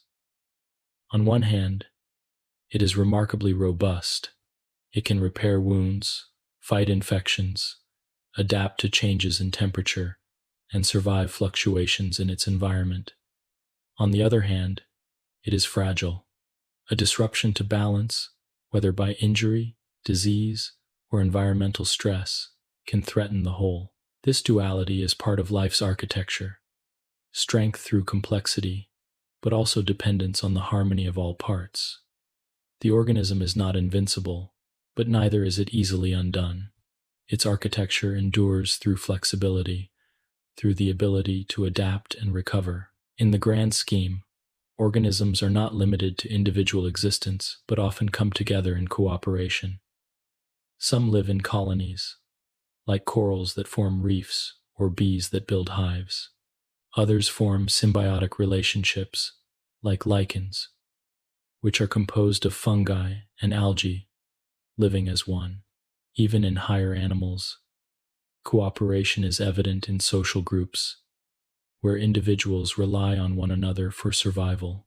These collective structures extend the concept of the organism outward, suggesting that the architecture of life exists not only within individuals but also among them, in the networks they form together. To stand back and view the organism as a whole is to see the culmination of life's design, from the smallest atoms to the vast biosphere. Each level adds complexity, but it is at the level of the organism that these parts unite into a single living being. The organism is both house and inhabitant, both structure and function, both architecture and activity. It is the final expression of the pattern that begins with atoms and rises through molecules, cells, tissues, and organs. The organism is the complete building, alive with purpose, resilient yet vulnerable, individual yet connected, temporary yet part of an eternal chain. When we think of ourselves as organisms, it is easy to forget the wonder of this architecture. We take for granted the beating of our hearts, the rhythm of our breath, the flow of our thoughts. Yet beneath this quiet familiarity lies a structure of extraordinary beauty and intricacy. To be an organism is to be a cathedral of life, built from the smallest foundations, rising through layers of order, sustained by countless unseen processes, and unified in the experience of being alive. Each organism is a hall of existence, a completed design, and together they form the vast and varied architecture of life on Earth. 9. Populations and neighborhoods. When we look at an organism as the completed building of life's architecture, the natural next step is to see how these structures come together in groups. A single house may stand alone, but when many houses gather, neighborhoods arise, each with its own patterns, rhythms, and dynamics. In the same way, organisms rarely exist in complete isolation. They come together as populations, groups of individuals of the same species living in the same area. These populations are like clusters of houses forming a neighborhood, sharing resources, facing challenges together, and interacting in ways that shape their survival. The concept of populations and neighborhoods reveals how life's architecture expands beyond the individual into communities of shared existence. A population is more than just a collection of organisms. It is a dynamic group bound by reproduction, genetic exchange, and shared environment. All the oak trees in a forest, the wolves in a valley, or the fish in a pond form populations. Each individual may live its own life, but together they form a unit that changes over time. Populations grow, decline, or remain stable depending on the balance of births, deaths, immigration, and emigration. Just as neighborhoods expand when new families move in and contract when houses are abandoned, so populations shift with the ebb and flow of life. These changes are subtle on the scale of days but profound across years and centuries, shaping the face of ecosystems. One of the defining features of populations is variation. Within a neighborhood, no two houses are identical, each having differences in size, design, or decoration. In populations, individuals differ in traits such as size, color, behavior, and physiology. These variations arise from genetic differences, mutations, and recombination, as well as from environmental influences. Variation is essential because it provides the material upon which natural selection acts. In times of change, certain traits may provide advantages, allowing individuals to survive and reproduce more successfully. Over generations, these traits become more common, and the population evolves. Variation, then, is the quiet remodeling that keeps the neighborhood resilient, ensuring that it can adapt to new conditions. Populations are also defined by density and distribution. Some neighborhoods are crowded, with houses packed close together, while others are spread thinly across open space. In populations, density refers to how many individuals live within a given area. Distribution describes how they are arranged, clumped, uniform, or random. A herd of deer grazing in patches of grass may form clumped distributions, while nesting birds defending territories may show uniform spacing. Random distributions are rarer, as most organisms respond to resources and interactions that create patterns. These spatial arrangements shape how individuals interact, how they compete for resources, and how they avoid predators. The architecture of the neighborhood influences its character, just as the arrangement of houses shapes the feel of a human community. Interactions within populations are as vital as their structures. Organisms compete for food, mates, and territory. They also cooperate in ways that enhance survival. Wolves hunt in packs, ants build colonies, and fish swim in schools. These collective behaviors create advantages that individuals alone could not achieve. In many cases, Cooperation is essential to the survival of the population as a whole. Just as neighbors may share tools, watch over one another's homes, or come together for festivals, so organisms share tasks, warn of danger, and support the group. The neighborhood thrives not only because of individual efforts, but also because of shared connections. Populations are also shaped by limits, what ecologists call carrying capacity. No neighborhood can expand endlessly. It is constrained by space, resources, and infrastructure. Similarly, populations cannot grow without limit. Food, water, shelter, and other needs place ceilings on how many individuals an environment can support. When populations exceed these limits, they may experience declines through starvation, disease, or increased competition. In balance, however, populations hover around their carrying capacity, adjusting through cycles of growth and decline. This rhythm is part of life's architecture, a reminder that even in abundance, limits shape the structure of survival. An important aspect of populations is their genetic pool, the total collection of genes within the group. This pool is the foundation of future possibilities, containing the variations that may prove advantageous in changing conditions. When populations are large and diverse, their genetic pool is broad, offering many pathways for adaptation. When populations shrink or become isolated, their pool narrows, reducing flexibility and increasing vulnerability. In this sense, the genetic pool is like the resources of a neighborhood. The more varied the skills, knowledge, and tools within it, the better the community can face challenges.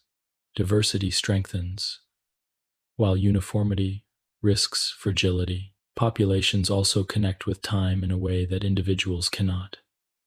An individual organism has a finite lifespan, but populations persist across generations. They carry the continuity of a species, enduring through births and deaths, evolving as environments shift. In this way, a population is like a neighborhood that changes across decades. Houses are rebuilt, families move in and out, styles evolve, yet the community remains recognizable. The persistence of populations ensures that species endure, adapting quietly but continuously to the world around them. Sometimes, populations are isolated, confined to particular habitats. A rare orchid may grow only in a single valley, or a flightless bird may inhabit only one island. Such populations are vulnerable to disturbances, their entire existence tied to a small environment. At other times, populations are widespread, extending across continents. Migratory birds, for instance, may form global populations that span thousands of miles, connecting distant regions in a single pattern of movement. These differences in scale reveal how flexible life's architecture can be, ranging from local neighborhoods to vast, interconnected networks. The study of populations also brings to light the delicate balance between growth and stability. Rapid population growth can transform environments, as when invasive species spread unchecked, outcompeting native organisms. Population decline, on the other hand, can threaten survival, as seen in endangered species with dwindling numbers. Human activity has amplified these changes, altering habitats, introducing new pressures, and reshaping the balance of life. Yet even here, the principles remain the same. Populations expand and contract, adapt and evolve, according to the resources, challenges, and connections that define their neighborhoods. When we see organisms not as isolated buildings but as parts of populations, the architecture of life becomes richer and more complex. Each population is a neighborhood, with its own character, density, variation, and rhythm. Together, these neighborhoods form communities, the next step in life's grand design. But even at the level of populations, the principles of cooperation, competition, adaptation, and continuity reveal themselves clearly. The neighborhood thrives when its members share and adapt, struggles when resources are scarce, and endures when its structure is balanced. In the end, populations remind us that life is not solitary. Even the most individualistic organism is part of a group, influenced by the presence of others, sustained by interactions, and shaped by the environment it shares. The neighborhood is an essential feature of life's architecture, linking individuals into groups, groups into communities, and communities into ecosystems. To see populations is to see the first patterns of collective life, the clustering of structures into neighborhoods that extend the architecture of life beyond the single organism and into the shared spaces of survival. 10. Communities as cities of life. As populations gather, they rarely exist in isolation from other populations. Just as neighborhoods of people combine into towns and cities, populations of different species come together to form communities. These communities are intricate and bustling, each species playing a role, each interaction contributing to the whole. They are the cities of life, living architectures composed not of stone and streets but of organisms and interactions, woven together into a shared existence. In these cities, no population stands alone. The oak tree shares its space with birds that nest in its branches, fungi that entangle its roots, insects that feed on its leaves, and countless bacteria that live in its bark and soil. Together they create a community, a layered structure where lives intersect and overlap. A biological community is defined as all the populations of different species that inhabit the same place at the same time. It is not just a collection of organisms, but a network of relationships. These relationships can be cooperative, competitive, predatory, parasitic, or neutral, but together they form a tapestry of connections. Imagine a city where businesses, families, services, and institutions coexist. Some cooperate, others compete, but all contribute to the overall life of the city. Communities of living organisms work in the same way, with species interacting in ways that create balance, tension, and resilience. One of the most fundamental interactions within communities is competition. When two species depend on the same resources, they must compete for them, just as two shops on the same street may compete for customers. Plants compete for sunlight and soil nutrients. Animals compete for food, water, and territory. Sometimes one species outcompetes another, reducing its population or driving it to seek new areas. At other times, species coexist by dividing resources. Birds may feed at different heights in the same tree, while fish may occupy different layers of the same lake. Competition shapes the structure of the community, influencing which species thrive and how they arrange themselves in space and time. Equally important are cooperative relationships, where species support one another. Mutualism is a form of cooperation in which both species benefit. Bees and flowering plants offer a classic example. Bees gather nectar and pollen for food, while the plants rely on bees to spread their pollen, ensuring reproduction. Lichens, composed of fungi and algae living together, are another example. The fungus provides structure and moisture, while the algae provide energy through photosynthesis. In these cases, the community grows stronger because of cooperation, just as a city thrives when its members support one another with trade, services, and collaboration. Parasitism and predation add further layers to the community's architecture. In predation, one organism feeds on another, shaping not only the survival of individuals but also the dynamics of populations. Wolves hunting deer, owls catching mice, and sharks feeding on fish all influence which populations grow and which decline. These predator-prey relationships create balance, preventing any one population from overwhelming the others. Parasitism is more subtle but equally influential. Parasites live on or within other organisms, drawing resources without immediately killing them.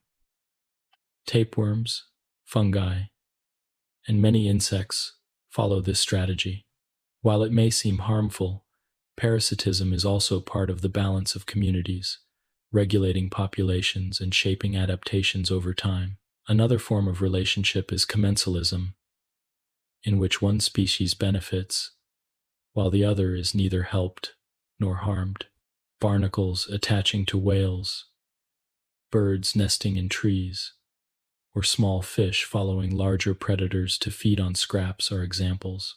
These relationships remind us that communities are full of layers, with species using opportunities in different ways, some directly connected, others more loosely.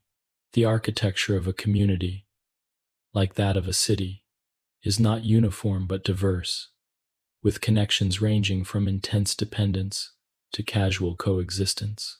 Communities are also structured by niches, the specific roles that species play within them. A niche is more than just a physical space. It includes how a species interacts with resources, predators, prey, and the environment. Within a forest, some species occupy the canopy, others the understory, still others the forest floor. Some feed on leaves, others on fruits, others on insects or carrion. Each niche is like a profession within a city: baker, teacher, builder, healer. Together, these roles ensure that all needs are met, that resources are used efficiently, and that the community functions smoothly. When a niche is left empty, perhaps by the extinction of a species, other species may adapt to fill it, just as a vacant role in a city is eventually taken up by someone new. Succession is another defining feature of communities. Just as cities grow, change, and sometimes rebuild after disaster, communities evolve over time. Ecological succession describes the process by which species gradually colonize an area, change it, and are in turn replaced by others. A bare patch of rock may first be colonized by lichens and mosses, which slowly break down the surface and create soil. Small plants follow, then shrubs, then trees, until a forest forms. Disturbances such as fire, flood, or human activity may reset the process, allowing new stages of succession to unfold.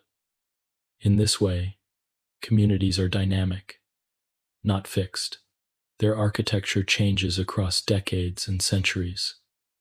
Just as human cities rise, fall, and rise again, communities also display a balance between stability and change. Some communities are stable for long periods, with species coexisting in relative harmony. Others are more dynamic, constantly shifting as conditions change. Stability often arises from diversity. The more species present, the more resilient the community is to disturbances. If one species declines, others can fill its role, ensuring that the structure remains intact. This diversity is like the variety of trades and professions in a city. If one industry fails, others can sustain the economy. A monoculture, whether in farming or in ecosystems, is more fragile, as the loss of a single species can cause collapse. Diversity, then, is not only beauty but strength, a cornerstone of life's cities. Humans, too, are part of communities. Though we often think of ourselves as separate, our cities overlap with natural communities, influencing them and being influenced in return. The birds that nest in urban trees, the insects that pollinate crops, the microbes that inhabit our bodies, all are parts of broader communities that include us. Recognizing this interconnectedness deepens our understanding of our place in the architecture of life. We are not architects standing apart, but inhabitants within the city of nature, our actions shaping its structure, our survival dependent on its resilience. When we reflect on communities, it is easy to see them as vibrant, living cities, each species a building, a street, or a citizen. They are places of cooperation and conflict, of growth and decline, of continuity and change. Their architecture is complex yet orderly, shaped by countless interactions over time. From a tide pool filled with crabs, snails, algae, and fish, to a rainforest alive with birds, insects, mammals, and plants, communities show us the richness of life's design. They remind us that the architecture of life is not only within individuals or populations, but also in the shared spaces where species meet, overlap, and live together. In the grand sequence of life's architecture, communities represent the step where neighborhoods become cities. They are not mere gatherings of populations, but dynamic, interwoven structures, full of relationships that sustain and transform them. They reveal the interconnectedness of life, the way no species exists entirely alone, and the way balance arises not from isolation, but from connection.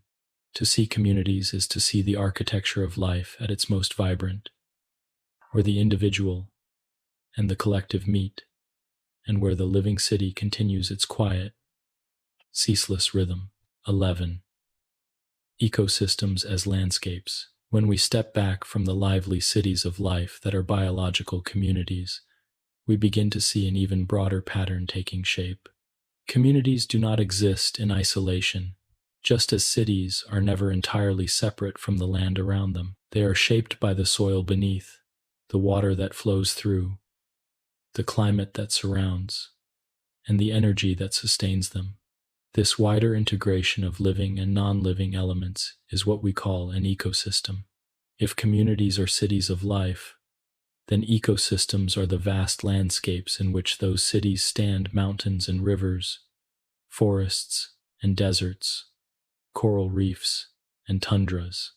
Each is an immense architectural design, not built of bricks and mortar but of sunlight, water, air, rocks, and living beings intertwined. An ecosystem includes all the organisms in a given area and all the physical factors with which they interact: the plants that capture sunlight, the animals that graze or hunt, the fungi that decompose, the microbes that recycle nutrients.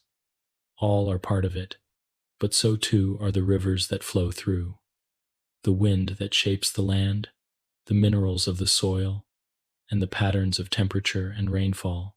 In this sense, ecosystems are not only biological but geological and atmospheric, combining the living and the non-living into one functioning whole. The architecture of an ecosystem is vast and intricate, each part a piece of the landscape, each process a quiet rhythm that sustains life. Energy flow is one of the defining features of ecosystems. All living beings require energy, and in most ecosystems, this energy originates from the sun. Plants, algae, and certain bacteria capture sunlight through photosynthesis, transforming it into chemical energy stored in sugars. These organisms are called producers, for they create the foundation of energy upon which the rest of the ecosystem depends. Animals, fungi, and many microbes are consumers, drawing energy by eating plants or other organisms. Some consume plants directly, while others consume the consumers. At the end of the chain are decomposers, organisms that feed on the remains of the dead, breaking down complex materials into simpler forms that can be used again. This cycle of energy and matter is the heartbeat of ecosystems, a continuous current flowing through the landscape. Food chains and food webs are ways of imagining this flow. A food chain is a simple sequence.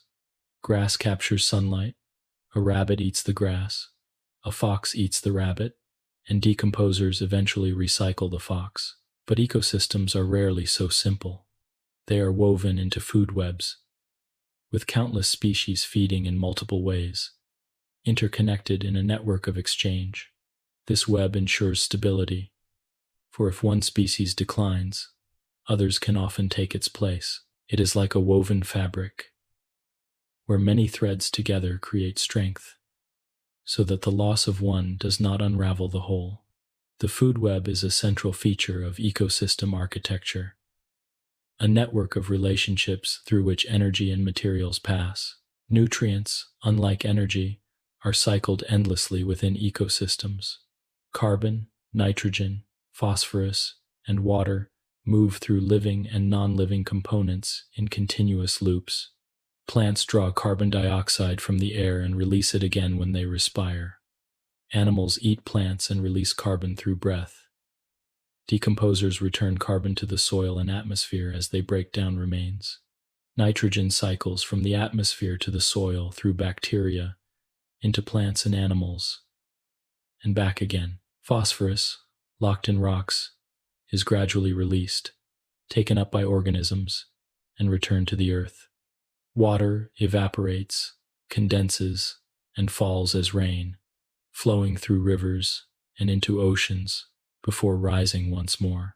These cycles are the plumbing of the ecosystem, invisible yet essential, ensuring that the materials of life are reused rather than lost.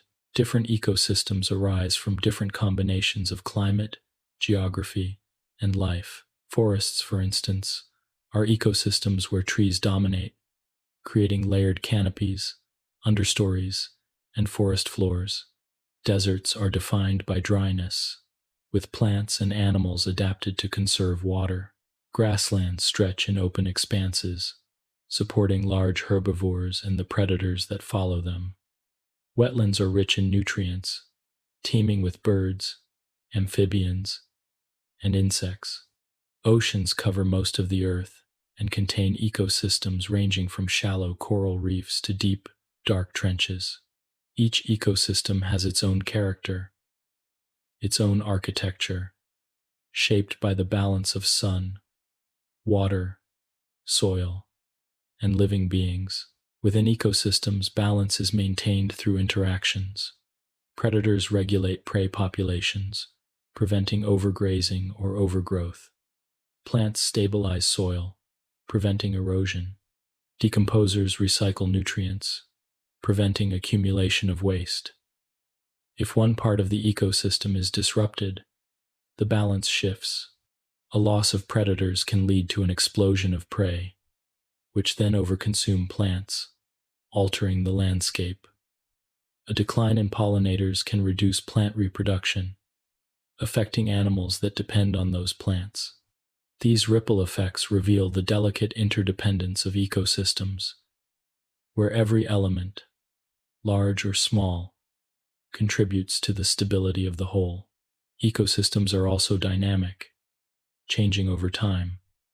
Disturbances such as fire, storms, floods, or volcanic eruptions can alter landscapes dramatically.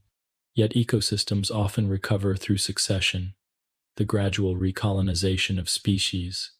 A burned forest may first host grasses and shrubs, then young trees, and eventually return to mature woodland. In this way, ecosystems display resilience, the ability to absorb change and renew themselves. This resilience is part of their architecture, a flexibility built into the design. It allows ecosystems to persist across centuries, even as conditions shift. The scale of ecosystems can vary widely. A small pond is an ecosystem, complete with plants, fish, insects, and microbes, interacting with water, mud, and sunlight. A vast rainforest is also an ecosystem, with countless species and complex layers of interaction. The entire Earth itself can be seen as a global ecosystem, the biosphere, where all life interacts with air, oceans, and land. At every scale, the principles are the same. Energy flows, nutrients cycle, species interact, and balance emerges from the interplay of parts. Humans are deeply woven into ecosystems, though we often imagine ourselves apart. Our cities, farms, and industries draw energy and materials from ecosystems, and our actions can disrupt their balance. Yet we are also participants, part of the food web, dependent on water cycles, carbon cycles, and nutrient flows. The air we breathe, the food we eat, and the water we drink all come from ecosystems. Recognizing this connection is to see that our architecture stands within a larger architecture, one that sustains us quietly but constantly. To reflect on ecosystems is to see landscapes not just as scenery but as living structures. The forest is not only trees but also soil, fungi, animals, rivers, and climate, all working together. The coral reef is not only coral but also fish, algae, currents, and sunlight, interwoven into a single whole. The desert is not empty but full of adaptations, organisms shaped to conserve water and endure heat. Each ecosystem is a grand design, intricate yet harmonious, fragile yet resilient. In the architecture of life, ecosystems are the landscapes, the broad settings in which the cities of communities and the neighborhoods of populations exist. They are the meeting places of the living and the non-living, the integration of sun and soil, rain and rock, plants and animals, into functional wholes. They remind us that life does not stand apart from its environment but is inseparable from it, built into the very fabric of air, water. To walk through an ecosystem is to walk through one of life's greatest architectural masterpieces, a landscape that is both a dwelling and a living being in its own right. 12. The biosphere, Earth's great architecture. When we step back even further, beyond the neighborhoods of populations, beyond the bustling cities of communities, and beyond the expansive landscapes of ecosystems, we find ourselves gazing upon the biosphere itself. The biosphere is the largest expression of life's architecture, the complete envelope of living systems that surrounds the Earth. It is thin compared to the size of the planet, stretching only a few kilometers into the atmosphere above, and a few kilometers into the soil and ocean depths below. But within this narrow band lies the totality of life. Every tree, every animal, every microbe, every coral reef, every desert cactus, every human being, all are contained within this single vast structure. It is the house of life, the grandest architectural design, encompassing every smaller structure within its walls. The biosphere is often described as a thin film on the surface of the planet, delicate, yet astonishingly dynamic. Above it, the cold reaches of the upper atmosphere hold no life, while below it, the molten layers of Earth's core are inhospitable. Life exists only in this middle zone, where conditions allow for the presence of liquid water, a stable climate, and a mixture of elements necessary for biology. This thinness makes the biosphere fragile, but it also makes it unified. No part of life is truly separate from the rest.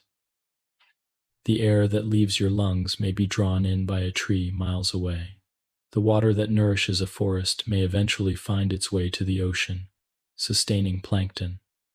In this way, the biosphere is a single continuous system, a great architectural shell that holds all life together. Within the biosphere, ecosystems are its rooms, communities, its neighborhoods, populations, its households, and organisms, its individual inhabitants. The biosphere integrates all of these, linking them through cycles of matter and flows of energy. The sun provides the energy that drives photosynthesis, setting into motion the chains of nourishment that sustain animals, fungi, and microbes. The atmosphere circulates gases, distributing oxygen and carbon dioxide across continents and seas. The hydrosphere moves water in clouds, rivers, and oceans, ensuring that no ecosystem is truly cut off from the others. The lithosphere, with its soils and rocks, provides the foundation of minerals upon which life depends. Each of these layers, the atmosphere, hydrosphere, and lithosphere, intertwines with the biosphere, like the structural supports of a vast building that allows life to persist. One of the most striking features of the biosphere is its diversity. Scientists estimate that there may be millions of species on Earth, though only a fraction have been formally described. Each species represents a distinct form of life, with its own role in the grand architecture. Some are large and obvious, like elephants or whales, while others are small and hidden, like microbes in the soil or plankton in the sea. Together they form an intricate mosaic of life, a vast tapestry woven from countless threads. This diversity is not random but structured, with species filling particular niches, balancing one another, and creating resilience. The biosphere's strength lies in this variety, just as a building's strength lies in the diversity of its materials: wood, stone, glass, metal, each serving a purpose. The biosphere is also dynamic, constantly changing over time. Over the course of Earth's history, the biosphere has been reshaped again and again. Ancient seas, once dominated by trilobites, gave way to forests of towering ferns, then to the age of dinosaurs, and later to the rise of mammals and flowering plants. Each era saw extinctions and radiations, losses and new creations, as the architecture shifted in response to climate, geology, and evolution. Even today, the biosphere is not static. Species migrate, adapt, or vanish. New species emerge through the slow processes of evolution. The biosphere is like a building under continuous renovation, never finished, always changing, yet always recognizable as the house of life. Another feature of the biosphere is its interconnectedness. The atmosphere does not belong to one species or one ecosystem, but flows across all. A single gust of wind can carry seeds, spores, or even insects across vast distances. Ocean currents move nutrients from one region to another, linking polar seas with tropical waters. Migratory animals travel across continents, connecting ecosystems far apart. In this way, the biosphere functions as a single whole, its parts connected by invisible threads of movement and exchange. It is as though the walls between the rooms of this great house are permeable, allowing constant communication, so that no room is ever isolated. At the same time, the biosphere is balanced by cycles that sustain life.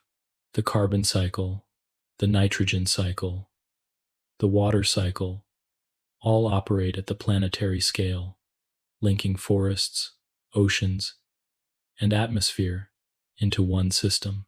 When plants draw carbon dioxide from the air, they influence the climate. When oceans absorb heat, they regulate temperature across the globe. When ice caps grow or shrink, they alter sea levels, reshaping coastlines and habitats. These cycles ensure that the biosphere remains habitable, maintaining conditions within ranges that allow life to thrive. They are the great balancing mechanisms of Earth's architecture, silent regulators that sustain the whole structure. The biosphere is not only shaped by natural forces but increasingly by humans. Our species has become a powerful architect within this grand structure, altering landscapes, redirecting rivers, changing the composition of the atmosphere, and influencing the climate. Our cities, farms, and industries are part of the biosphere, not separate from it. We draw upon its energy, its materials, and its cycles, and in turn, we influence its balance. This awareness has grown steadily over recent decades, reminding us that to live within the biosphere is also to share responsibility for its stability. Like any dwelling, the biosphere requires care, balance, and respect, lest the structure weaken under neglect or overuse. Yet even with its fragility, the biosphere shows astonishing resilience. Life has persisted on Earth for billions of years, through ice ages and volcanic eruptions, through asteroid impacts and shifting continents. Species may vanish, climates may shift, but life endures, adapting, diversifying, and renewing itself. This resilience is not invincibility but flexibility. The biosphere bends, adjusts, and reorganizes, maintaining its architecture even in the face of great upheavals. It is a reminder that the structure of life, though delicate, is also deeply robust, able to endure across unimaginable spans of time. To contemplate the biosphere is to recognize the grandeur of life's architecture in its widest expression. It is the largest dwelling, the vast house of life that contains us all. From the smallest microbe in a drop of water to the tallest tree in a rainforest, from the deepest trench of the ocean to the highest mountain meadow, every organism belongs to this shared structure. We are inhabitants of its rooms, contributors to its processes, shaped by its rhythms, and sustained by its cycles. As we drift through this thought, it becomes clear that the biosphere is more than a scientific concept. It is a perspective, a way of seeing the Earth not as a stage upon which life happens, but as a living architecture itself. The rocks, waters, and air are not separate from life, but part of it, intertwined into the same structure. To walk outside, to breathe the air, to listen to birdsong, or to see leaves swaying in the wind, is to stand within the biosphere, surrounded by the greatest architectural design in existence. The biosphere, then, is Earth's great architecture, vast yet delicate, diverse yet unified, dynamic yet continuous.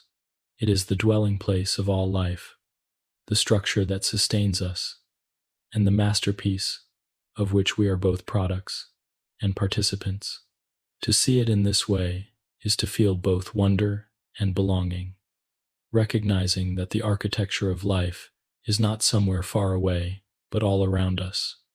A quiet cathedral, built of air, water, soil, and the endless rhythm of living beings.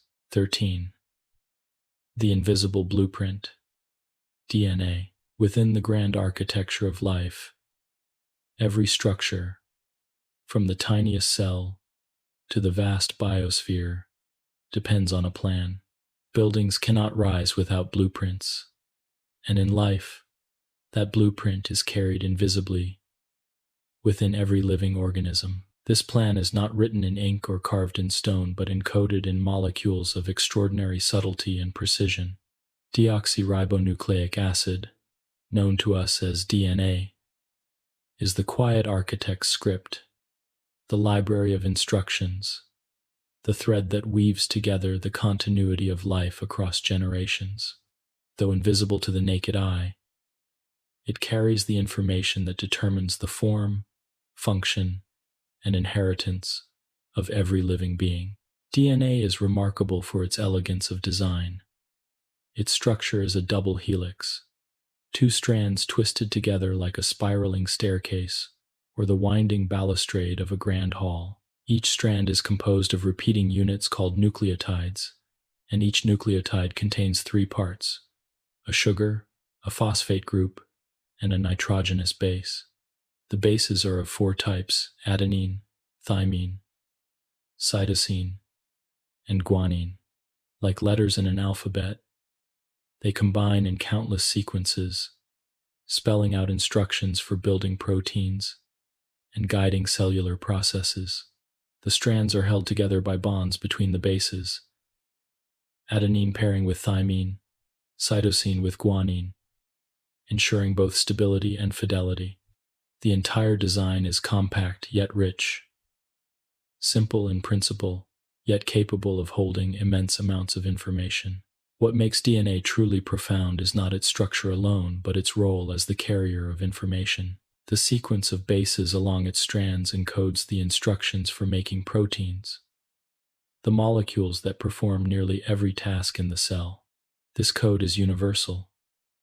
The same sequences that spell out instructions in a bacterium can, in principle, be read in a human cell. This universality reveals the deep unity of life, the fact that all living beings share the same language of inheritance. Just as every building, from a cottage to a cathedral, may follow architectural principles of balance and stability, so too does every organism follow the same molecular code. The process by which DNA exerts its influence begins with transcription. Within the nucleus of eukaryotic cells, a segment of DNA is copied into a related molecule called RNA, or ribonucleic acid. This RNA, shorter and more mobile, carries the message from the DNA to the ribosomes, the sites of protein construction. There, the message is translated into chains of amino acids, the building blocks of proteins.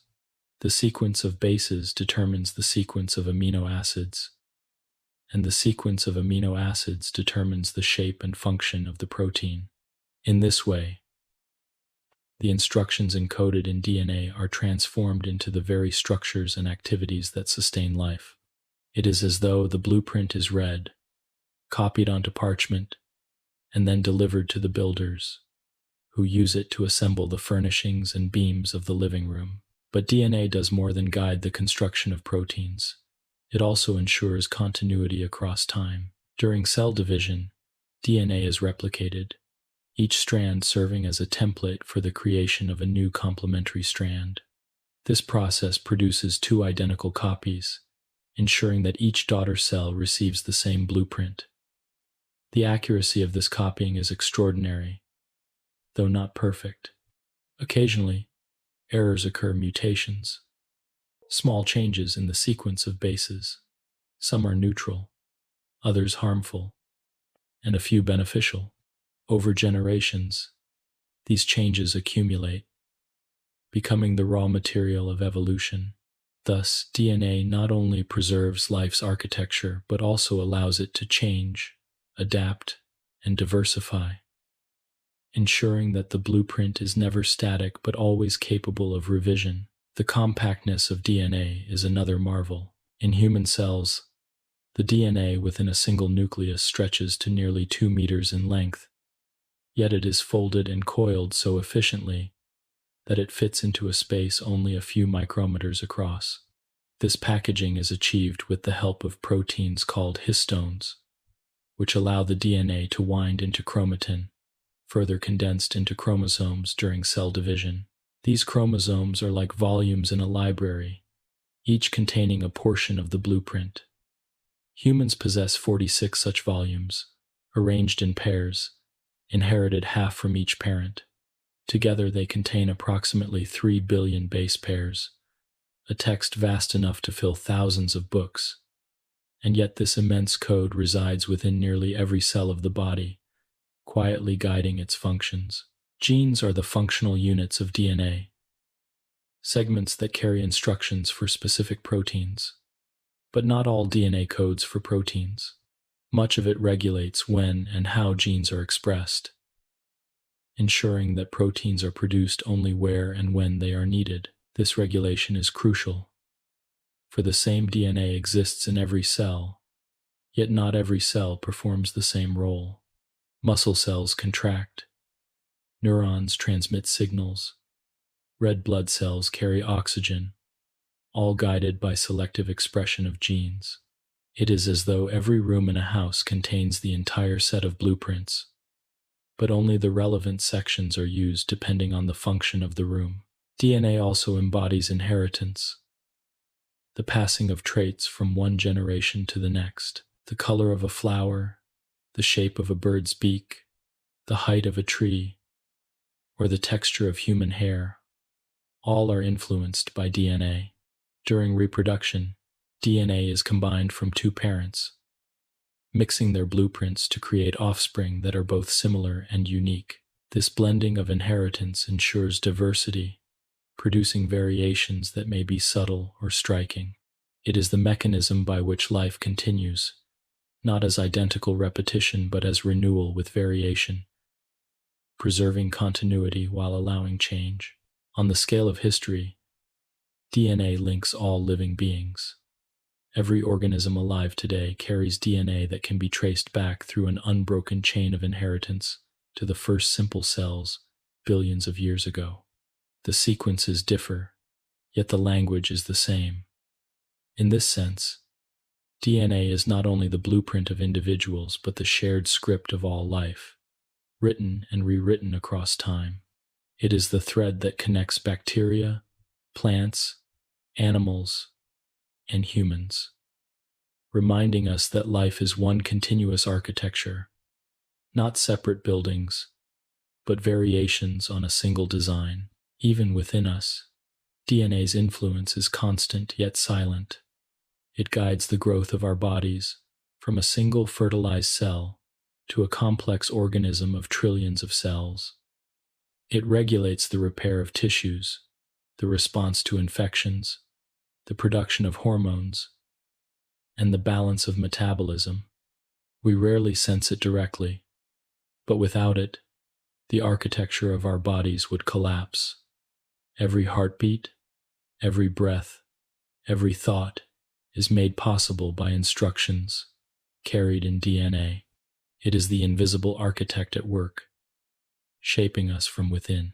To contemplate DNA is to marvel at how such a small molecule can hold such vast power.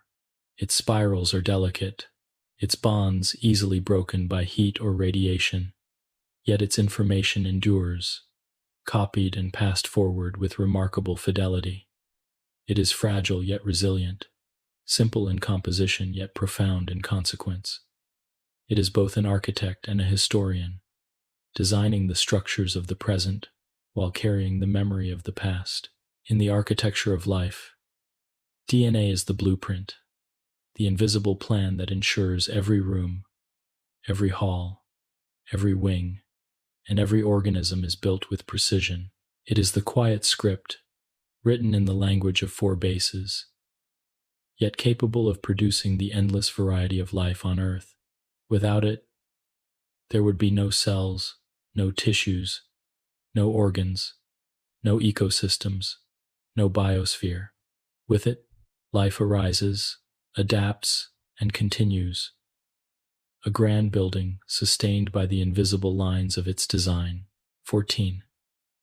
Evolution as an ongoing renovation. When we imagine the architecture of life, it is tempting to see it as a structure fixed in form, a completed building that stands unchanged once it is raised. But life is not still, and its design is never finished. The blueprint of DNA is passed from generation to generation, and with each passing, small alterations occur. Some of these changes are quiet, barely noticeable, while others reshape the form entirely. Over time, the architecture of life is continuously renovated, remodeled, and reimagined. This process is what we call evolution, the slow but unceasing transformation of life across the ages, a grand renovation that has shaped every living being on Earth. Evolution works through variation and selection. Within every population, individuals differ slightly, their DNA carrying small variations in sequence. These variations may arise from mutations, the random changes in DNA that occur during replication, or from the recombination of genes during reproduction, where two parents pass on different mixes of their blueprints. Most variations are minor. Some are disadvantageous, but a few provide benefits that help an organism survive and reproduce more successfully in its environment. Over generations, these beneficial variations spread, becoming part of the population's shared design. In this way, evolution does not occur suddenly but gradually, as small changes accumulate and shift the form of life. It is the renovation of the building one stone at a time, until, after many years, the structure is subtly but unmistakably altered. Natural selection is the quiet architect of this renovation. It acts without plan or foresight, shaping organisms by favoring traits that confer survival and reproduction. The giraffe's long neck, the the polar bear's thick fur, the finch's varied beak shapes. Each is a result of selection, acting over generations, refining traits that best fit the conditions of life. Natural selection is not purposeful, yet its effects are profound, giving rise to adaptations that appear exquisitely designed for their roles. It is a process of continuous adjustment, like a building reshaped to withstand the winds, strengthened to support new weight, or open to let in more light. Evolution is not limited to adaptation alone. It also brings forth diversity, the branching of lineages into new forms. Just as neighborhoods expand into cities, species split into new species over time, each following its own path of renovation. This process, known as speciation, is how the vast variety of life arises. From a single ancestral form, many descendants emerge, each adapted to different niches and environments. Over millions of years, this branching has produced the tree of life, a vast diagram of connections linking bacteria, plants, fungi, animals, and humans back to common ancestors. The diversity we see today, the soaring eagle, the deep-sea fish, the flowering orchid, the towering oak, are all outcomes of evolution's ongoing renovation, each branch a testament to the flexibility of life's architecture. One of the most striking aspects of evolution is its timescale. Human lives span decades, perhaps a century, but evolution unfolds over thousands, millions, or even billions of years. To witness its full scope, one must imagine deep time, an expanse so vast that mountains rise and erode, oceans form and vanish, and continents drift while life slowly changes. The fossil record is our window into this timescale, preserving traces of organisms that lived long ago. Fossils reveal ancient architectures, trilobites scuttling across seafloors, ferns towering in swamp forests, dinosaurs ruling the land. These forms are gone, yet their descendants live on, remodeled and reshaped by evolution's hand. In this sense, evolution is a renovation that never ends, its work stretching across the entire history of life. Another key element of evolution is extinction. Just as old buildings may be demolished to make way for new ones, many species vanish as part of life's continual remodeling. Extinction is not a rare event, but a constant part of life's history. Most species that have ever lived are no longer here, replaced by others better suited to changing conditions. Mass extinctions, caused by events such as asteroid impacts or volcanic eruptions, have at times cleared vast portions of the biosphere, reshaping the architecture dramatically. Yet, even in these losses, life has renewed itself, diversifying again and filling the empty spaces with new forms. Extinction is part of the renovation process, the removal of some structures so that others may rise. Evolution also reveals patterns of convergence, where unrelated lineages develop similar solutions to life's challenges. The wings of birds, bats, and insects all arose independently, yet all serve the purpose of flight.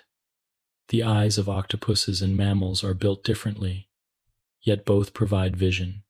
These convergences show that while evolution is not guided by foresight, it is shaped by the constraints and opportunities of physics, chemistry, and environment. Certain designs are favored again and again because they work well within the rules of nature.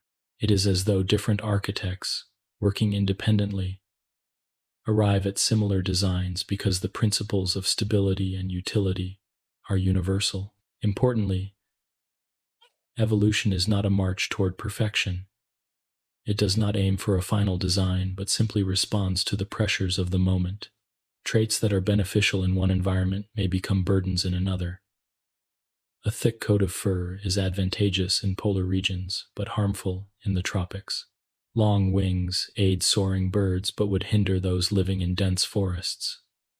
Evolution shapes organisms for present conditions, not future possibilities. The architecture is always provisional, always subject to further renovation as environments shift. In humans, evolution is both distant history and present reality. Our species carries the marks of evolutionary renovation in our anatomy, physiology, and behavior. The structure of our hands reflects the adaptations of ancestral primates for grasping branches. The arrangement of our spines carries both the legacy of quadrupedal ancestors and the adjustments required for walking upright. Even the genes that influence our immune systems, our metabolism, and our susceptibility to disease are products of evolutionary pressures faced by our ancestors. Evolution did not stop with the rise of humanity. It continues quietly as our DNA changes, as populations adapt, and as new challenges shape the blueprint of our descendants. To contemplate evolution is to recognize that life's architecture is never static. Every organism, every population, every species is part of an ongoing process of renovation. Some changes are imperceptible in a lifetime, others dramatic across geological eras, but all contribute to the continual reshaping of life. The architecture of the present is the product of the past, and the architecture of the future will be built upon what exists today. In this way, evolution reminds us of the fluidity of life's design. Buildings made by humans may stand unchanged for centuries, but the structures of life are always shifting. The organism is never finished. The species is never final. Evolution is the quiet builder, always at work, always remodeling, ensuring that life endures by changing, survives by adapting, and flourishes by diversifying.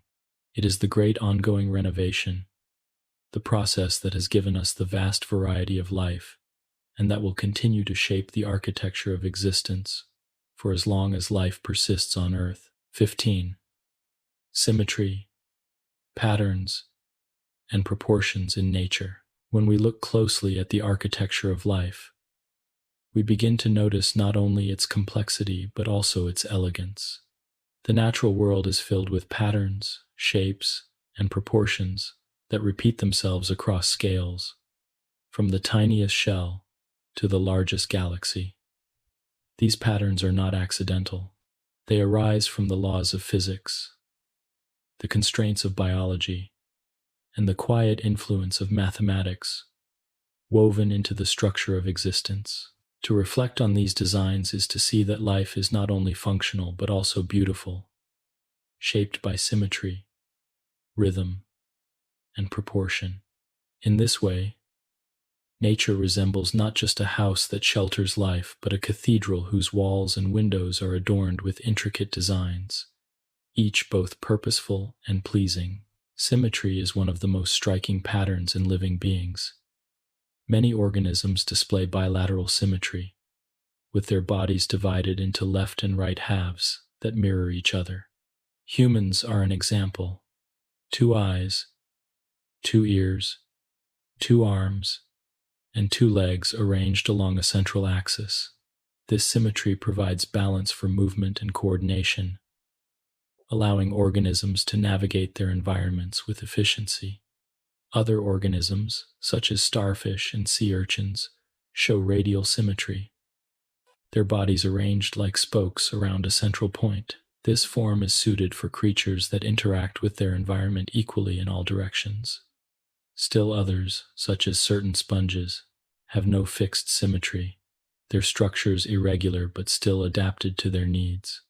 Symmetry, whether bilateral, radial, or absent, reflects the different ways life has solved the problem of building stable and functional forms. But symmetry in life is rarely perfect. No human face is a flawless mirror image, and no leaf grows exactly the same on both sides. These slight asymmetries add individuality and variation, ensuring that while patterns repeat, no 2 organisms are identical. This balance between order and irregularity is part of nature's artistry. It is as if the blueprint allows for symmetry but leaves room for variation, a gentle reminder that architecture can be both structured and fluid. Beyond symmetry, Nature abounds in repeating patterns. Spirals, for instance, are found in galaxies, hurricanes, seashells, and the arrangement of sunflower seeds. These spirals often follow the Fibonacci sequence, a mathematical progression where each number is the sum of the two before it. When translated into geometry, this sequence produces a spiral that recurs across scales of life and cosmos. A snail shell curves in Fibonacci proportions. The seeds of a sunflower align in spirals that maximize packing efficiency, allowing the plant to fit the greatest number of seeds in the smallest space. Even pine cones and pineapples show spirals that follow the same sequence. These repeating designs reveal that life's architecture often follows universal principles, patterns that emerge wherever efficiency and balance are required. Fractals are another form of natural pattern. A fractal is a structure that repeats itself at different scales so that small parts resemble the whole. Fern leaves are fractal, each frond made of smaller fronds that mimic its shape. Coastlines, with their endless inlets and curves, also show fractal geometry, as do branching systems like rivers, lightning bolts, and blood vessels. In the lungs, the branching of bronchi into bronchioles and finally alveoli follows a fractal pattern, maximizing surface area for gas exchange. In trees, branches divide into smaller branches and twigs, allowing leaves to capture as much light as possible. These fractal designs allow life to build vast surface areas within limited volumes, a hallmark of efficiency and elegance. Proportions also play a role in life's architecture. The golden ratio, a proportion long admired in human art and architecture, often appears in nature. This ratio, approximately 1.618 to 1, is evident in the spirals of shells, the patterns of leaves, and even in the proportions of animal bodies. While not universal, the golden ratio reflects a balance between growth and form that often arises in biological structures. It creates shapes that are both efficient and aesthetically pleasing, suggesting that beauty and function are not separate but intertwined in the design of life. Patterns also appear in behaviors and rhythms. The migration of birds follows seasonal patterns, tracing arcs across continents with precision, year after year. The flowering of plants often occurs in cycles, synchronized with daylight and temperature. Even within our bodies, rhythms govern processes: the beating of the heart, the cycles of sleep, the waves of brain activity. These patterns, though less visible than shells or spirals, they ensure order, predictability, and balance, allowing living beings to synchronize with their environments and with one another. Camouflage and mimicry offer another perspective on patterns. Many animals bear markings that blend them into their surroundings, creating patterns of concealment. The stripes of a tiger break up its outline in the forest, while the speckled wings of a moth make it nearly invisible on bark. Other creatures mimic the patterns of dangerous species, borrowing their designs for protection. A harmless butterfly may bear the colors of a toxic one, deterring predators. These patterns show that nature's architecture is not only about form and function, but also about communication and survival. Designs that speak in silent signals to those who can read them. Patterns also arise in ecosystems, shaping how communities are organized. Coral reefs, for instance, form intricate structures built by countless small organisms, their repeating patterns creating vast underwater landscapes. Grasslands stretch in waves of repetition, while forests layer themselves vertically into canopies, understories, and floors. These large-scale patterns echo the smaller ones found in individual organisms, revealing a consistency of design across levels of life. Just as a fractal repeats itself in large and small forms, so too does nature's architecture display patterns across organisms, populations, and ecosystems. Underlying these patterns is the influence of physics and mathematics. Spirals arise because they allow efficient packing. Fractals emerge because branching minimizes energy use and maximizes surface area. Symmetry develops because it balances forces and aids movement. The golden ratio appears because it reflects a proportion that balances growth and stability. These patterns are not imposed from outside, but arise naturally from the principles that govern the universe. Life has adapted these principles into its architecture, weaving them into forms that are both functional and beautiful. To reflect on symmetry, patterns, and proportions in nature is to see that the architecture of life is not only practical, but also artistic. Every leaf, every shell, every branching tree carries designs that speak of order and elegance.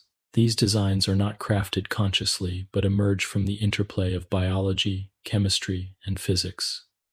Yet their beauty is undeniable, drawing the human eye and stirring a sense of wonder. We are part of this architecture, our own bodies bearing the marks of symmetry and proportion, our cells and tissues following the same fractal patterns seen in trees and rivers. In the end, the patterns of life remind us that the architecture of existence is not chaotic but deeply ordered. Symmetry brings balance, spirals bring efficiency, fractals bring expansiveness, and proportions bring harmony. Together, they create a living architecture that is both strong and graceful, both functional and beautiful. To notice these patterns is to glimpse the underlying unity of life and to feel the quiet artistry that pervades the natural world. 16. Fragile designs, limits, and adaptations. The architecture of life, for all its elegance and complexity, is not without constraints. Every structure, no matter how grand, must contend with the forces of its environment. A building must resist the pull of gravity, withstand the pressure of winds, and adapt to the shifts of the ground beneath it. Likewise, living beings must endure heat and cold, scarcity and abundance, drought and flood, predator and prey. Life is remarkable not because it is invulnerable, but because it persists, despite these pressures, continually finding ways to adapt. The story of life's architecture is one of resilience, yet also fragility, shaped at every turn by limits, and the ingenious adjustments made to overcome them. At the heart of these limits are the physical and chemical conditions that define the environment. Temperature, for example, places strict boundaries on life. Most living beings function within narrow ranges of heat and cold. Proteins, the workhorses of cells, lose their shape if heated too much, while freezing temperatures can rupture delicate membranes. Yet within these limits, life has found remarkable adaptations. Polar bears grow thick coats of fur and layers of fat to withstand Arctic cold. Desert reptiles bask in the sun to raise their body temperatures and retreat into shade to avoid overheating. Extremophiles, microorganisms that thrive in boiling springs or frozen lakes, show that life can push these boundaries further than once imagined. Even here, however, the adaptations that allow survival are precise and fragile. Move an extremophile far outside its unique range, and it cannot endure. Water availability is another profound limit. Because life depends on water as a solvent and medium for reactions, its absence or scarcity presents immense challenges. In deserts, plants like cacti have evolved thick stems to store water, spines to reduce evaporation, and shallow but wide-reaching roots to capture every drop of rainfall. Animals such as camels store fat in their humps, which can be converted to water and energy during long periods without drinking. In contrast, in environments where water is abundant, organisms face different pressures. Fish regulate salt balance as they move between fresh water and salt water. Frogs and salamanders rely on moist skin for respiration, and therefore cannot survive long in dry conditions. Every adaptation reflects a compromise, a way of managing the fragile balance between need and availability. Nutrients also shape life's architecture. Just as a building cannot be constructed without stone, timber, or metal, organisms cannot thrive without nitrogen, phosphorus, carbon, and other essential elements. In nutrient-poor soils, plants have adapted ingenious strategies. Carnivorous plants such as Venus flytraps and pitcher plants supplement their needs by trapping insects, extracting nitrogen from their prey. In the oceans, some bacteria fix nitrogen directly from the atmosphere, providing the foundation for entire food webs. Animals, too, adapt their diets to obtain what they need. From the selective feeding habits of hummingbirds, sipping nectar, to the grazing patterns of elephants that consume vast amounts of vegetation daily.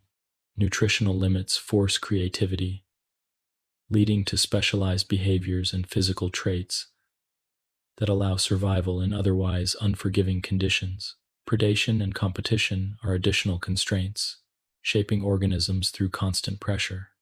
Prey species evolve defenses, camouflage, speed, protective shells, toxins, while predators develop sharper senses, faster bodies, or cunning strategies to capture them. This back-and-forth dynamic is often described as an evolutionary arms race, a perpetual renovation where each side adapts in response to the other. The gazelle's speed mirrors the cheetah's swiftness. The turtle's shell counters the predator's bite.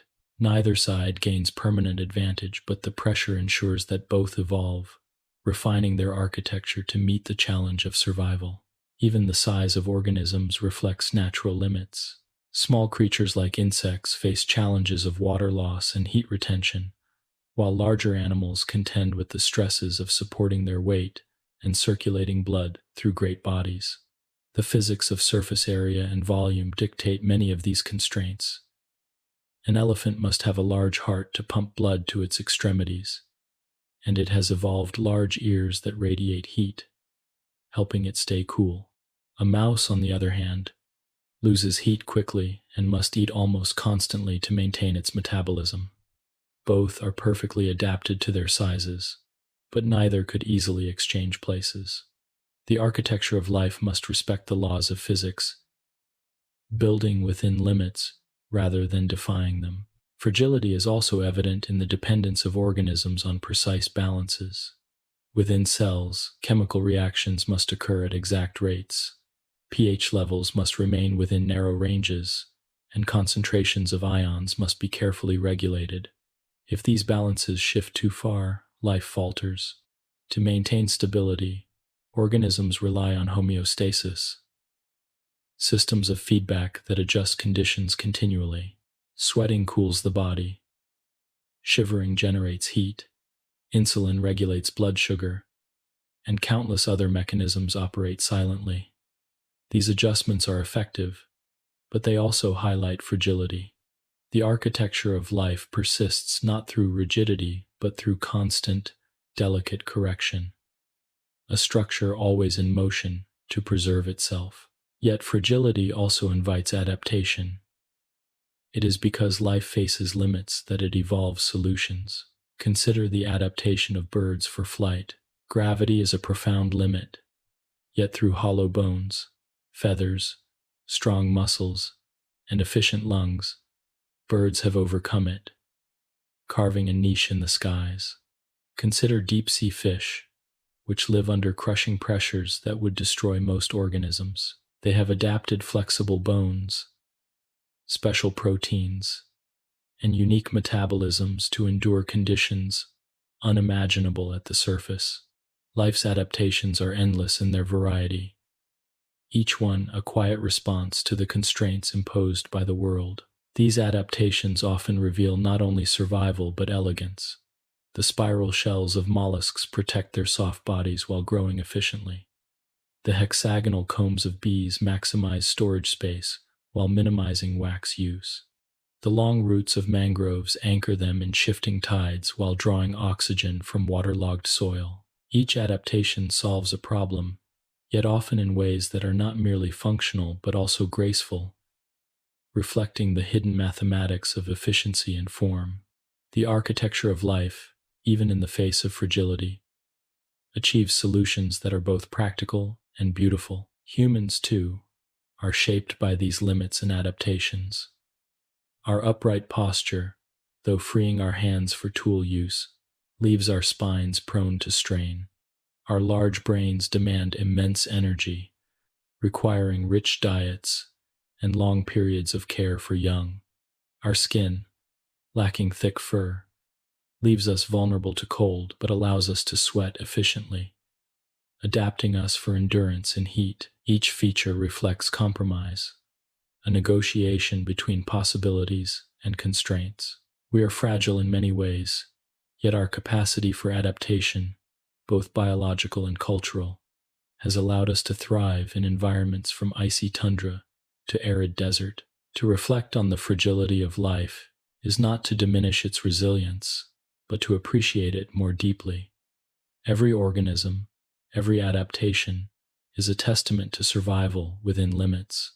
Life does not overcome these limits by breaking them, but by bending, adjusting, and finding paths within them. In this way, fragility becomes a source of creativity, a force that shapes the endless diversity of living forms. In the architecture of life, fragility and adaptation are inseparable. The structure is always under pressure, always tested by the environment, and always renewed through ingenious solutions. Life is fragile, but it is not weak. Its strength lies in its capacity to adapt, to transform limits into opportunities, and to persist within the delicate balance of existence. This is the quiet resilience of the living world, an architecture not of unyielding stone but of flexible design, enduring precisely because it can change. 17. Life's great collaborations. In the architecture of life, no structure exists entirely alone.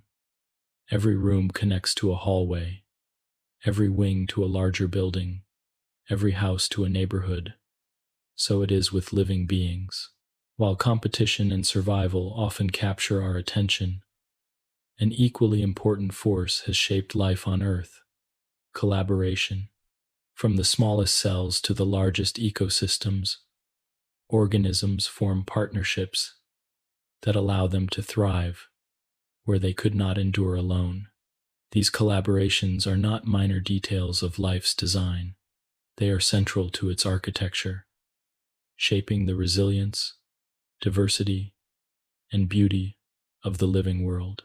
At the most fundamental level, life itself may have begun through collaboration. Mitochondria, the powerhouses of animal cells, and chloroplasts, the sunlight-harvesting organelles of plant cells, were once free-living bacteria. Long ago, larger cells engulfed them, not to destroy, but to coexist.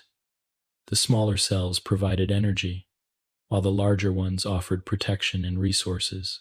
Over time, the partnership became so complete that the bacteria could no longer live independently, and the larger cells could not survive without them. This symbiotic union gave rise to the complex eukaryotic cells that form the foundation of plants, animals, fungi, and protists.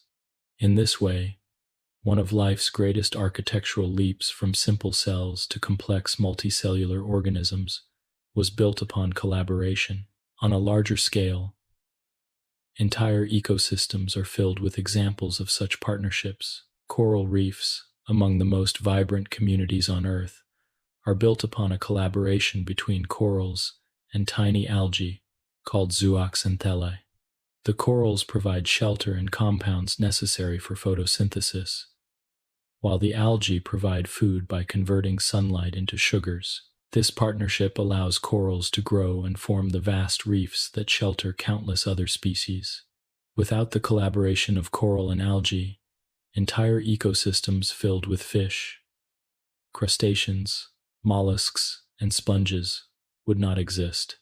The reef itself is an architectural masterpiece, yet its foundation is a quiet partnership at the cellular level. Lichens offer another example of profound collaboration. These organisms, which cling to rocks, trees, and even the roofs of houses, are not single species but unions of fungi and algae or cyanobacteria. The fungus provides structure and retains moisture, while the photosynthetic partner produces food. Together they can survive in places where neither could endure alone: frozen tundras, bare cliffs, and windswept deserts. Lichens are pioneers, preparing environments for other life by breaking down rock into soil. In this sense, they are both inhabitants and architects, their collaboration extending outward to influence entire landscapes. Collaboration also shapes the lives of animals. Bees and flowering plants are perhaps the most famous partners. The bees gather nectar and pollen for food, while carrying pollen from one flower to another, ensuring the plant's reproduction. This mutualism sustains not only bees and flowers, but entire food webs that rely on fruits, seeds, and plants. Birds, bats, and countless insects form similar partnerships with plants, their daily activities ensuring the continuation of forests, meadows, and orchards. Here, collaboration extends beyond survival of the partners themselves, rippling outward to sustain entire communities. Some collaborations are more intimate, occurring within the bodies of organisms. Humans, for example, carry trillions of microbes in their digestive systems. These bacteria help break down food, produce vitamins, and protect against harmful invaders. In return, they receive shelter and nutrients. This relationship is so integral that humans cannot live without it. Similar partnerships exist across the animal kingdom. Termites rely on gut microbes to digest wood, cows depend on microbes to process grass, and many insects harbor bacteria that provide essential nutrients. These inner collaborations show that even within a single organism, the architecture of life is shared, shaped by partnerships with other beings. Collaboration can also take the form of protection and service. Cleaner fish, for instance, feed on parasites and dead skin from larger fish. The larger fish benefit from the cleaning, while the smaller fish gain food and safety. Birds such as oxpeckers perform similar roles on the backs of large mammals, removing ticks and insects. In these relationships, both partners gain, and their interactions influence the health of entire populations. The architecture of ecosystems often relies on these small but vital services, collaborations that sustain balance quietly yet powerfully. Even cooperation among members of the same species demonstrates the strength of collaboration. Ants, bees, and termites live in colonies where individuals perform specialized roles: workers gathering food, soldiers defending the nest, and queens producing offspring. No single individual could survive or reproduce effectively alone, but together the colony functions as a superorganism, a living city with tasks divided and coordinated. Wolves hunt in packs, dolphins coordinate to herd fish, and birds migrate in flocks that conserve energy by flying in formation. Each example shows that collaboration enhances survival, allowing groups to achieve what individuals cannot. In some cases, collaboration extends across species boundaries in unexpected ways. Clownfish live among the stinging tentacles of sea anemones, gaining protection from predators while luring food closer to the anemone. Certain birds follow large mammals or even army ants, catching insects disturbed by their movements. Remoras attach to sharks, feeding on scraps of food, while the sharks continue their hunts unharmed. These relationships may seem unequal, yet they reveal how life's architecture is built not only on competition, but also on the sharing of space, protection, and resources. Even the grand cycles of ecosystems are forms of collaboration. Plants release oxygen as a byproduct of photosynthesis, while animals consume oxygen and release carbon dioxide, which plants in turn use. Decomposers such as fungi and bacteria recycle nutrients from dead organisms, returning them to the soil for plants to absorb again. This cycle is not coordinated by conscious agreement, yet it functions as a collaboration on a planetary scale, linking all life into a shared system of exchange. Each participant plays a role, and together they sustain the biosphere. It is important to remember that collaboration in nature is not free of tension. Partners may exploit each other, and relationships may shift over time. A mutualistic partnership may become parasitic if conditions change. Yet even in these shifts, the broader architecture holds. Collaboration is dynamic, adapting as environments and needs evolve. The persistence of these partnerships across billions of years shows their fundamental importance to the survival of life. For humans, the lesson of life's collaborations is both biological and philosophical. Our own survival depends not only on our bodies and genes, but also on the countless partnerships we maintain: microbes in our gut, plants that provide food and oxygen, pollinators that sustain crops, and ecosystems that regulate climate and water. We are not isolated architects but co-builders, our lives entwined with others in ways both visible and hidden. To recognize this is to see the interconnectedness of life's design, the way cooperation shapes resilience and beauty in equal measure. In the architecture of life, collaboration is the mortar that holds the stones together. It binds organisms into pairs, groups, communities, and ecosystems. It creates strength from unity, beauty from balance, and resilience from diversity. Life's greatest structures, the coral reef, the forest, the colony, the biosphere itself, are not monuments to solitary survival, but cathedrals of cooperation, built stone by stone through the shared efforts of countless beings.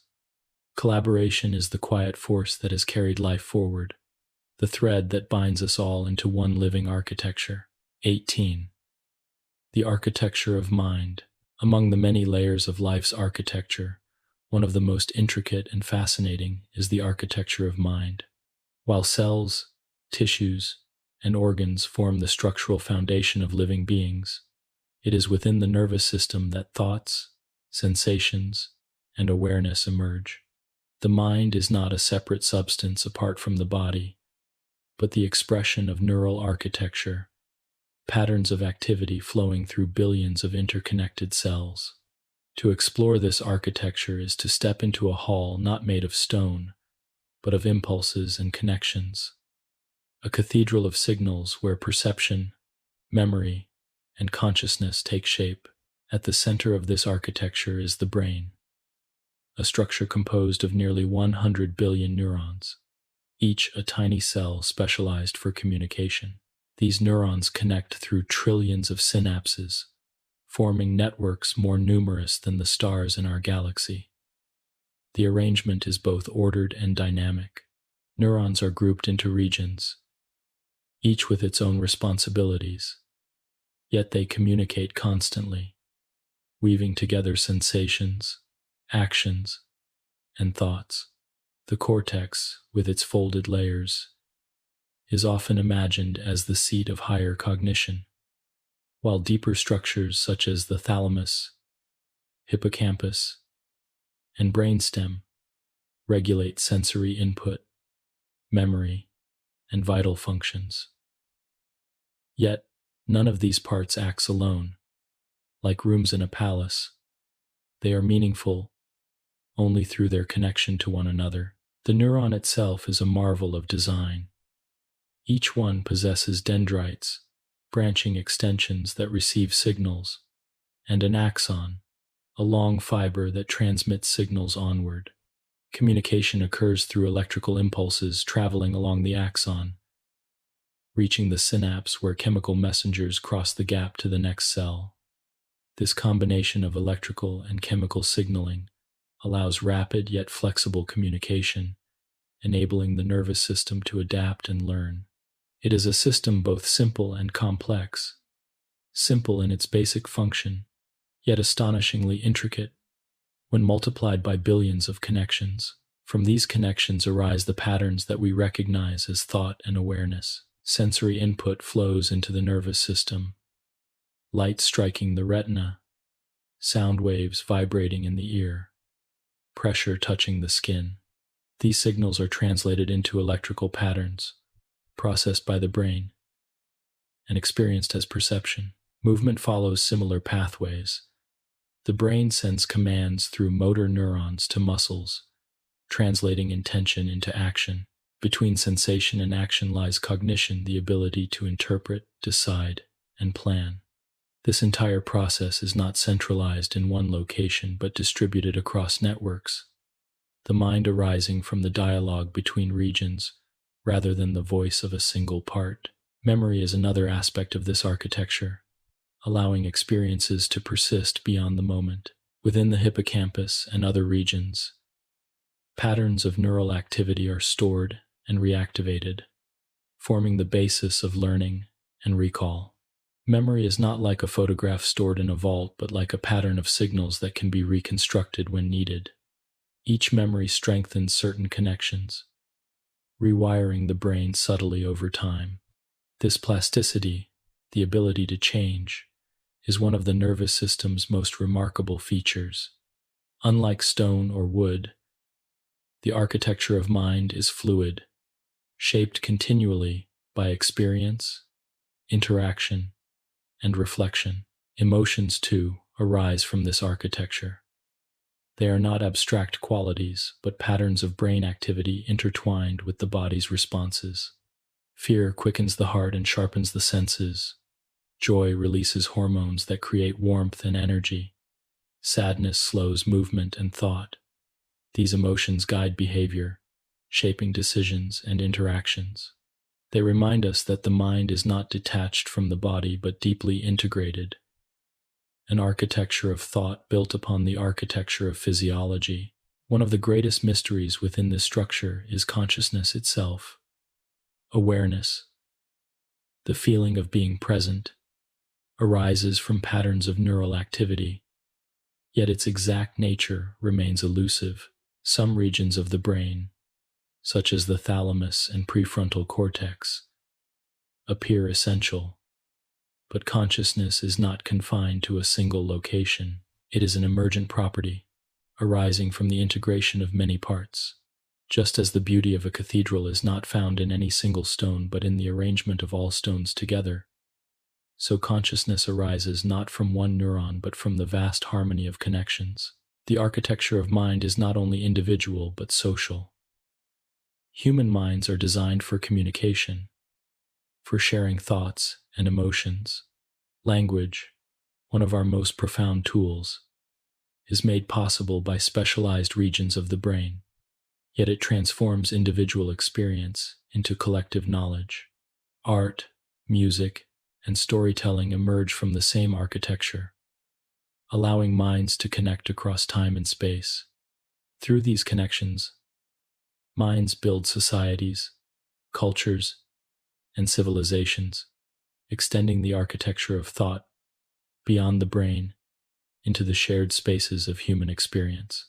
Even within other species, the architecture of mind reveals itself in diverse ways.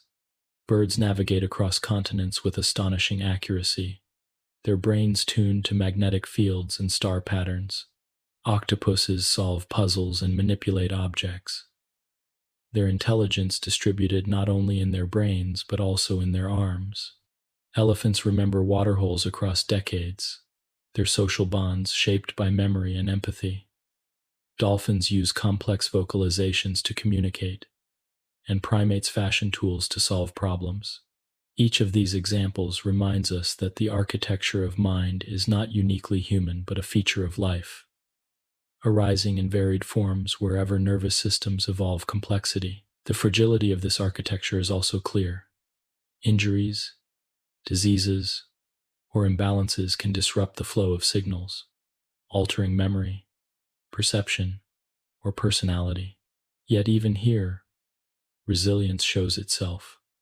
Brains can sometimes adapt, rewiring pathways to restore lost functions. Children's brains are especially flexible, often recovering abilities after damage that adults could not. This plasticity underscores the dynamic nature of the architecture. It is not fixed stone, but a living structure, able to remodel itself in response to change. Philosophically, the architecture of mind raises profound reflections. Each of us experiences life from within our own perspective, shaped by the activity of our neurons. Yet we are aware of others who share similar architectures. Our thoughts, though private, can be communicated and understood by others. The architecture of mind, therefore, is both individual and collective, a bridge between self and world. It is the place where biology becomes experience, where molecules and impulses give rise to memory, love, imagination, and awareness. To contemplate the architecture of mind is to see life's design at its most mysterious and profound. Atoms and molecules form the foundation, cells the rooms, tissues the walls, organs the halls, and systems the wings.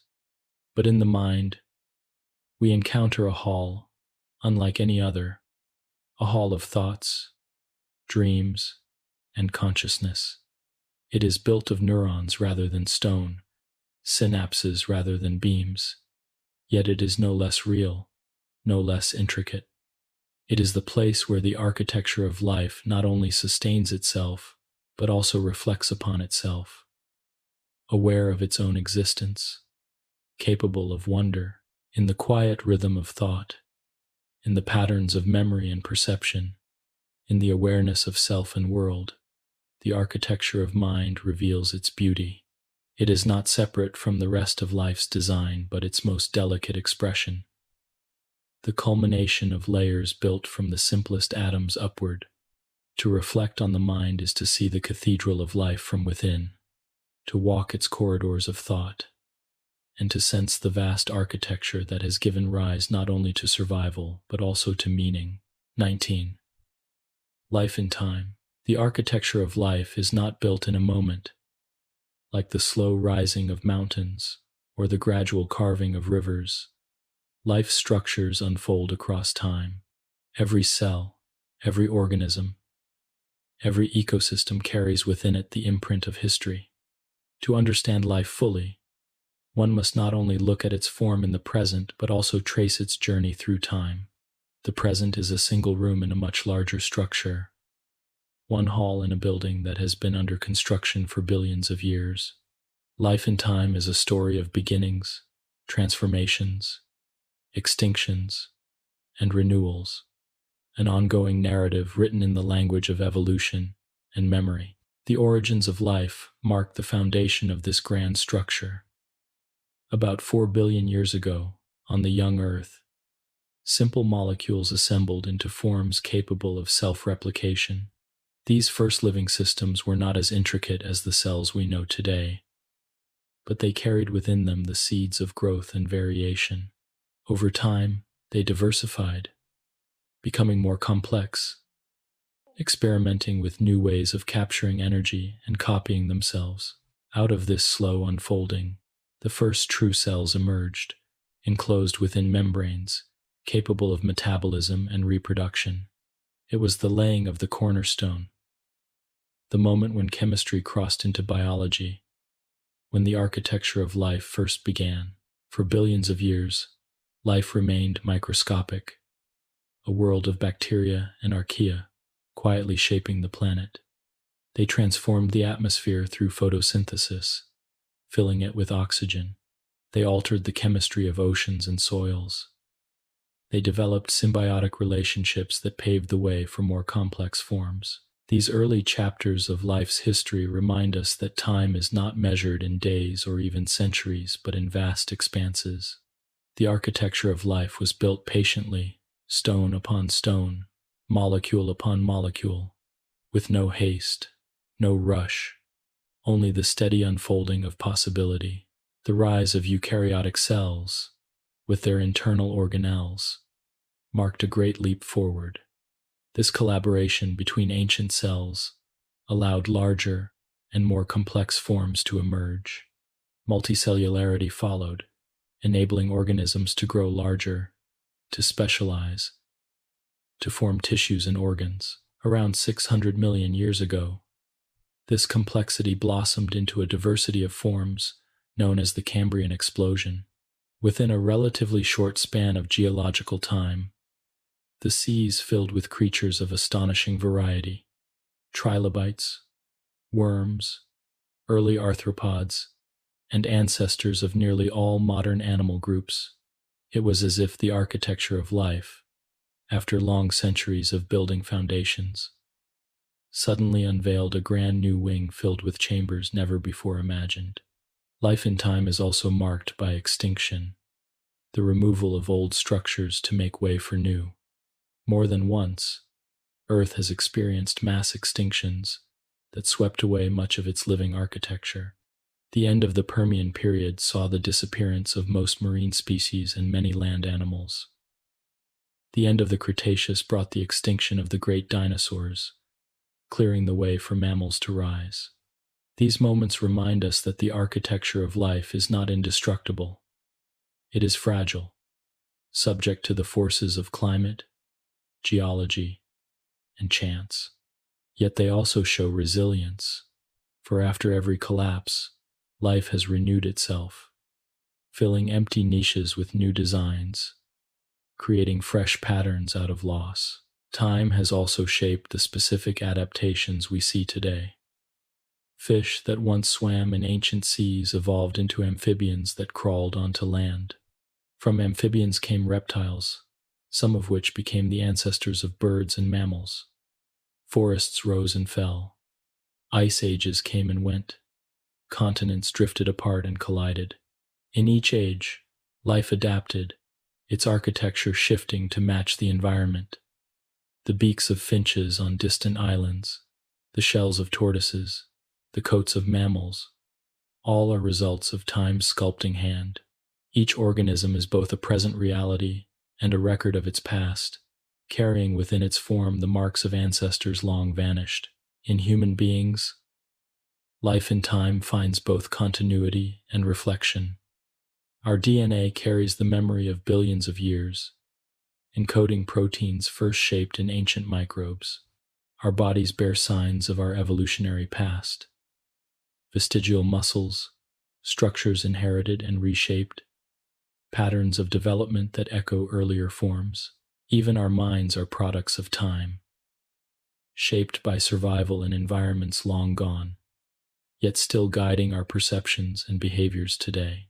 We are living architecture, but we are also living history. Every cell and thought a record of time's influence. Time also governs the rhythms of individual lives. From birth to growth, from maturity to decline, organisms follow cycles that mirror the larger cycles of the planet. Seasons bring flowering, migration, and hibernation. Day and night guide activity and rest. Generations rise and fall, each carrying forward the architecture of life with small variations. These cycles remind us that time is not only vast and geological but also intimate and immediate, shaping the pulse of daily existence. The passage of time also gives rise to culture and memory within human beings. Unlike other organisms, we record our histories, pass down stories, and build monuments to preserve the past. Our architecture extends beyond biology into language, art, and knowledge, creating continuity that is not genetic but cultural. Yet even here, the same principles hold. Just as DNA carries the blueprint of life, so culture carries the blueprint of human society, passed down, adapted, and transformed across generations. Time shapes us not only as organisms but also as communities, giving depth to our existence. Life in time is thus a layered story. On the deepest level, it is the history of Earth itself, 4 billion years of construction and renovation. On the scale of species, It is the gradual unfolding of adaptations and lineages. On the scale of individuals, it is the rhythm of growth, reproduction, and decline.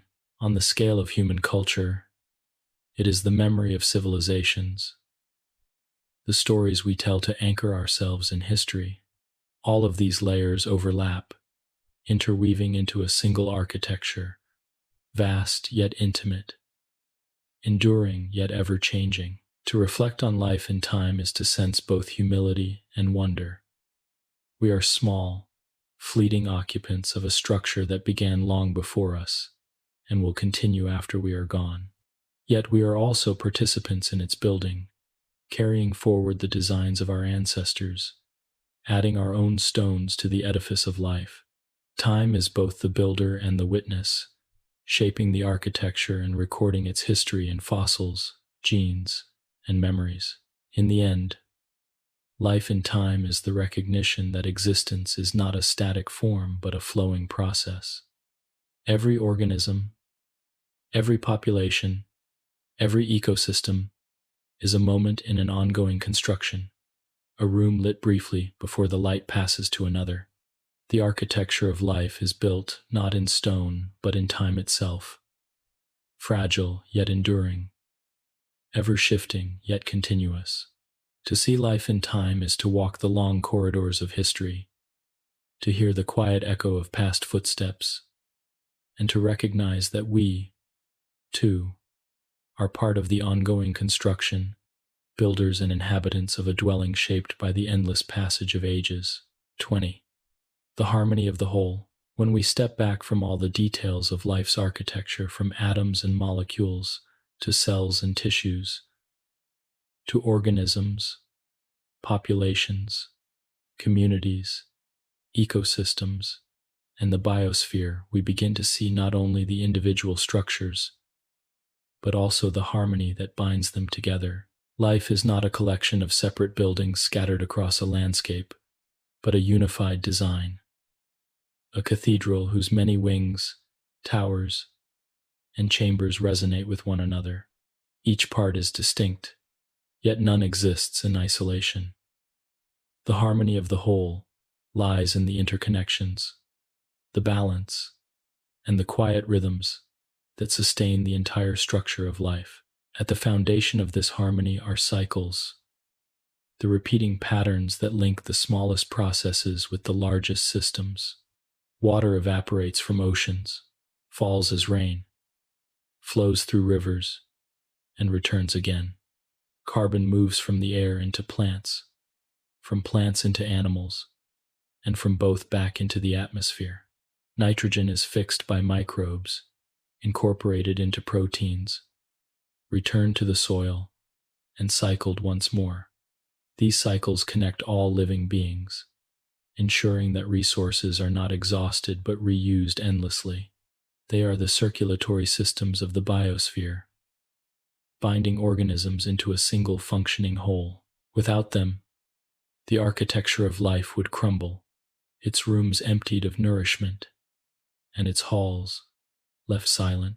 Energy, too, flows in harmony through the whole structure. Sunlight streams onto the earth, captured by plants and algae, transformed into chemical energy, and passed through food webs to herbivores, carnivores.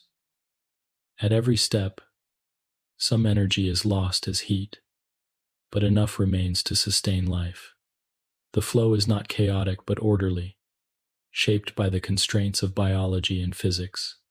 It is as if light itself plays the role of music within the cathedral, filling every chamber with rhythm and resonance, connecting the smallest leaf to the vastness of the sun. Harmony also appears in the balance between competition and cooperation. Organisms compete for resources, yet they also collaborate in countless ways. Predators regulate prey populations, preventing overgrowth. Pollinators and plants support one another in mutual dependence.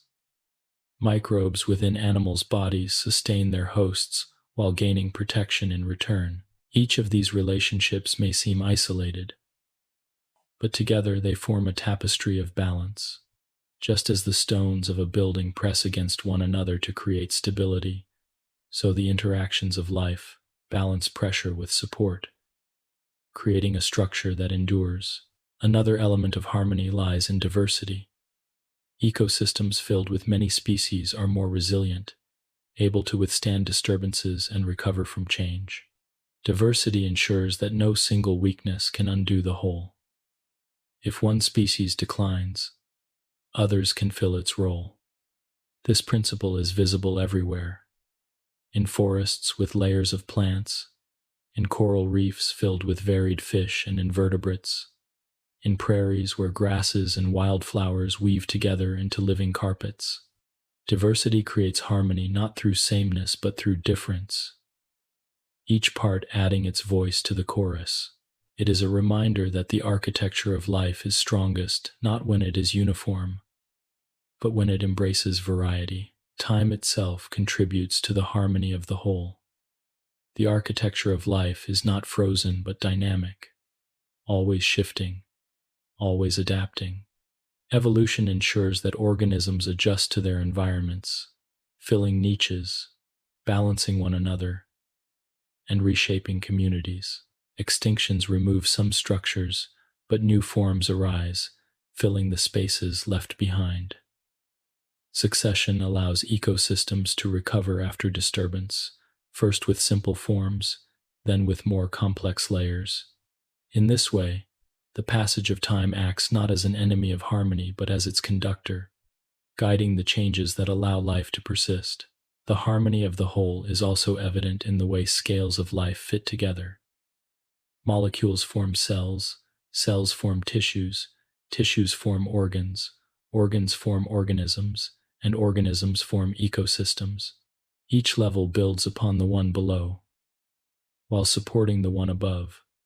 The strength of the whole depends on the coherence of every layer. A flaw in the smallest part can ripple outward, but balance at each level creates stability for all.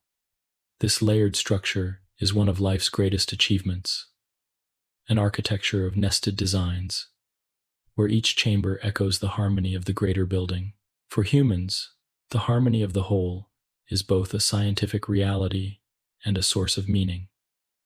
We are part of the cycles, the flows, the balances, and the diversity. Our breath exchanges gases with plants. Our food connects us to soil and water. Our lives depend on microbes, insects, and countless other organisms. We are not apart from the harmony, but within it, participants in the cathedral of life. Yet we also have the power to disrupt this harmony through actions that damage ecosystems, reduce diversity, or alter global cycles.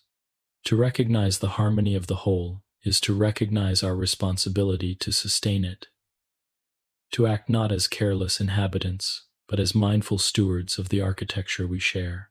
Even within human societies, echoes of this harmony can be seen.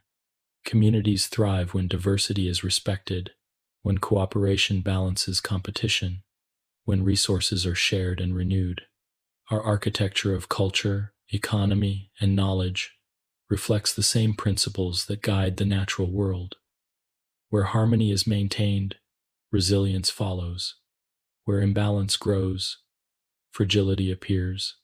In this sense, the lessons of the biosphere are not only ecological, but also social, guiding us toward ways of living that reflect the deeper rhythms of life. To contemplate the harmony of the whole is to step back and see life not as a series of isolated rooms, but as one vast, interconnected dwelling. Every breath, every drop of water, every leaf and stone is part of the same structure. Its beauty lies not only in the details, but in the way they fit together, creating order from complexity, resilience from fragility, music from silence. The harmony of the whole is the culmination of life's architecture, the quiet truth that beneath all variation lies unity, beneath all difference lies connection. In the end, the architecture of life is not only about survival, but also about coherence. It is about the way parts join into wholes, the way cycles repeat, the way diversity creates strength, and the way time shapes balance. To see this harmony is to sense the completeness of the design, a design not imposed from outside, but arising naturally from the interplay of matter, energy, and life. It is the cathedral of existence, vast and intricate, where every stone, every beam, every window contributes to the music of the whole.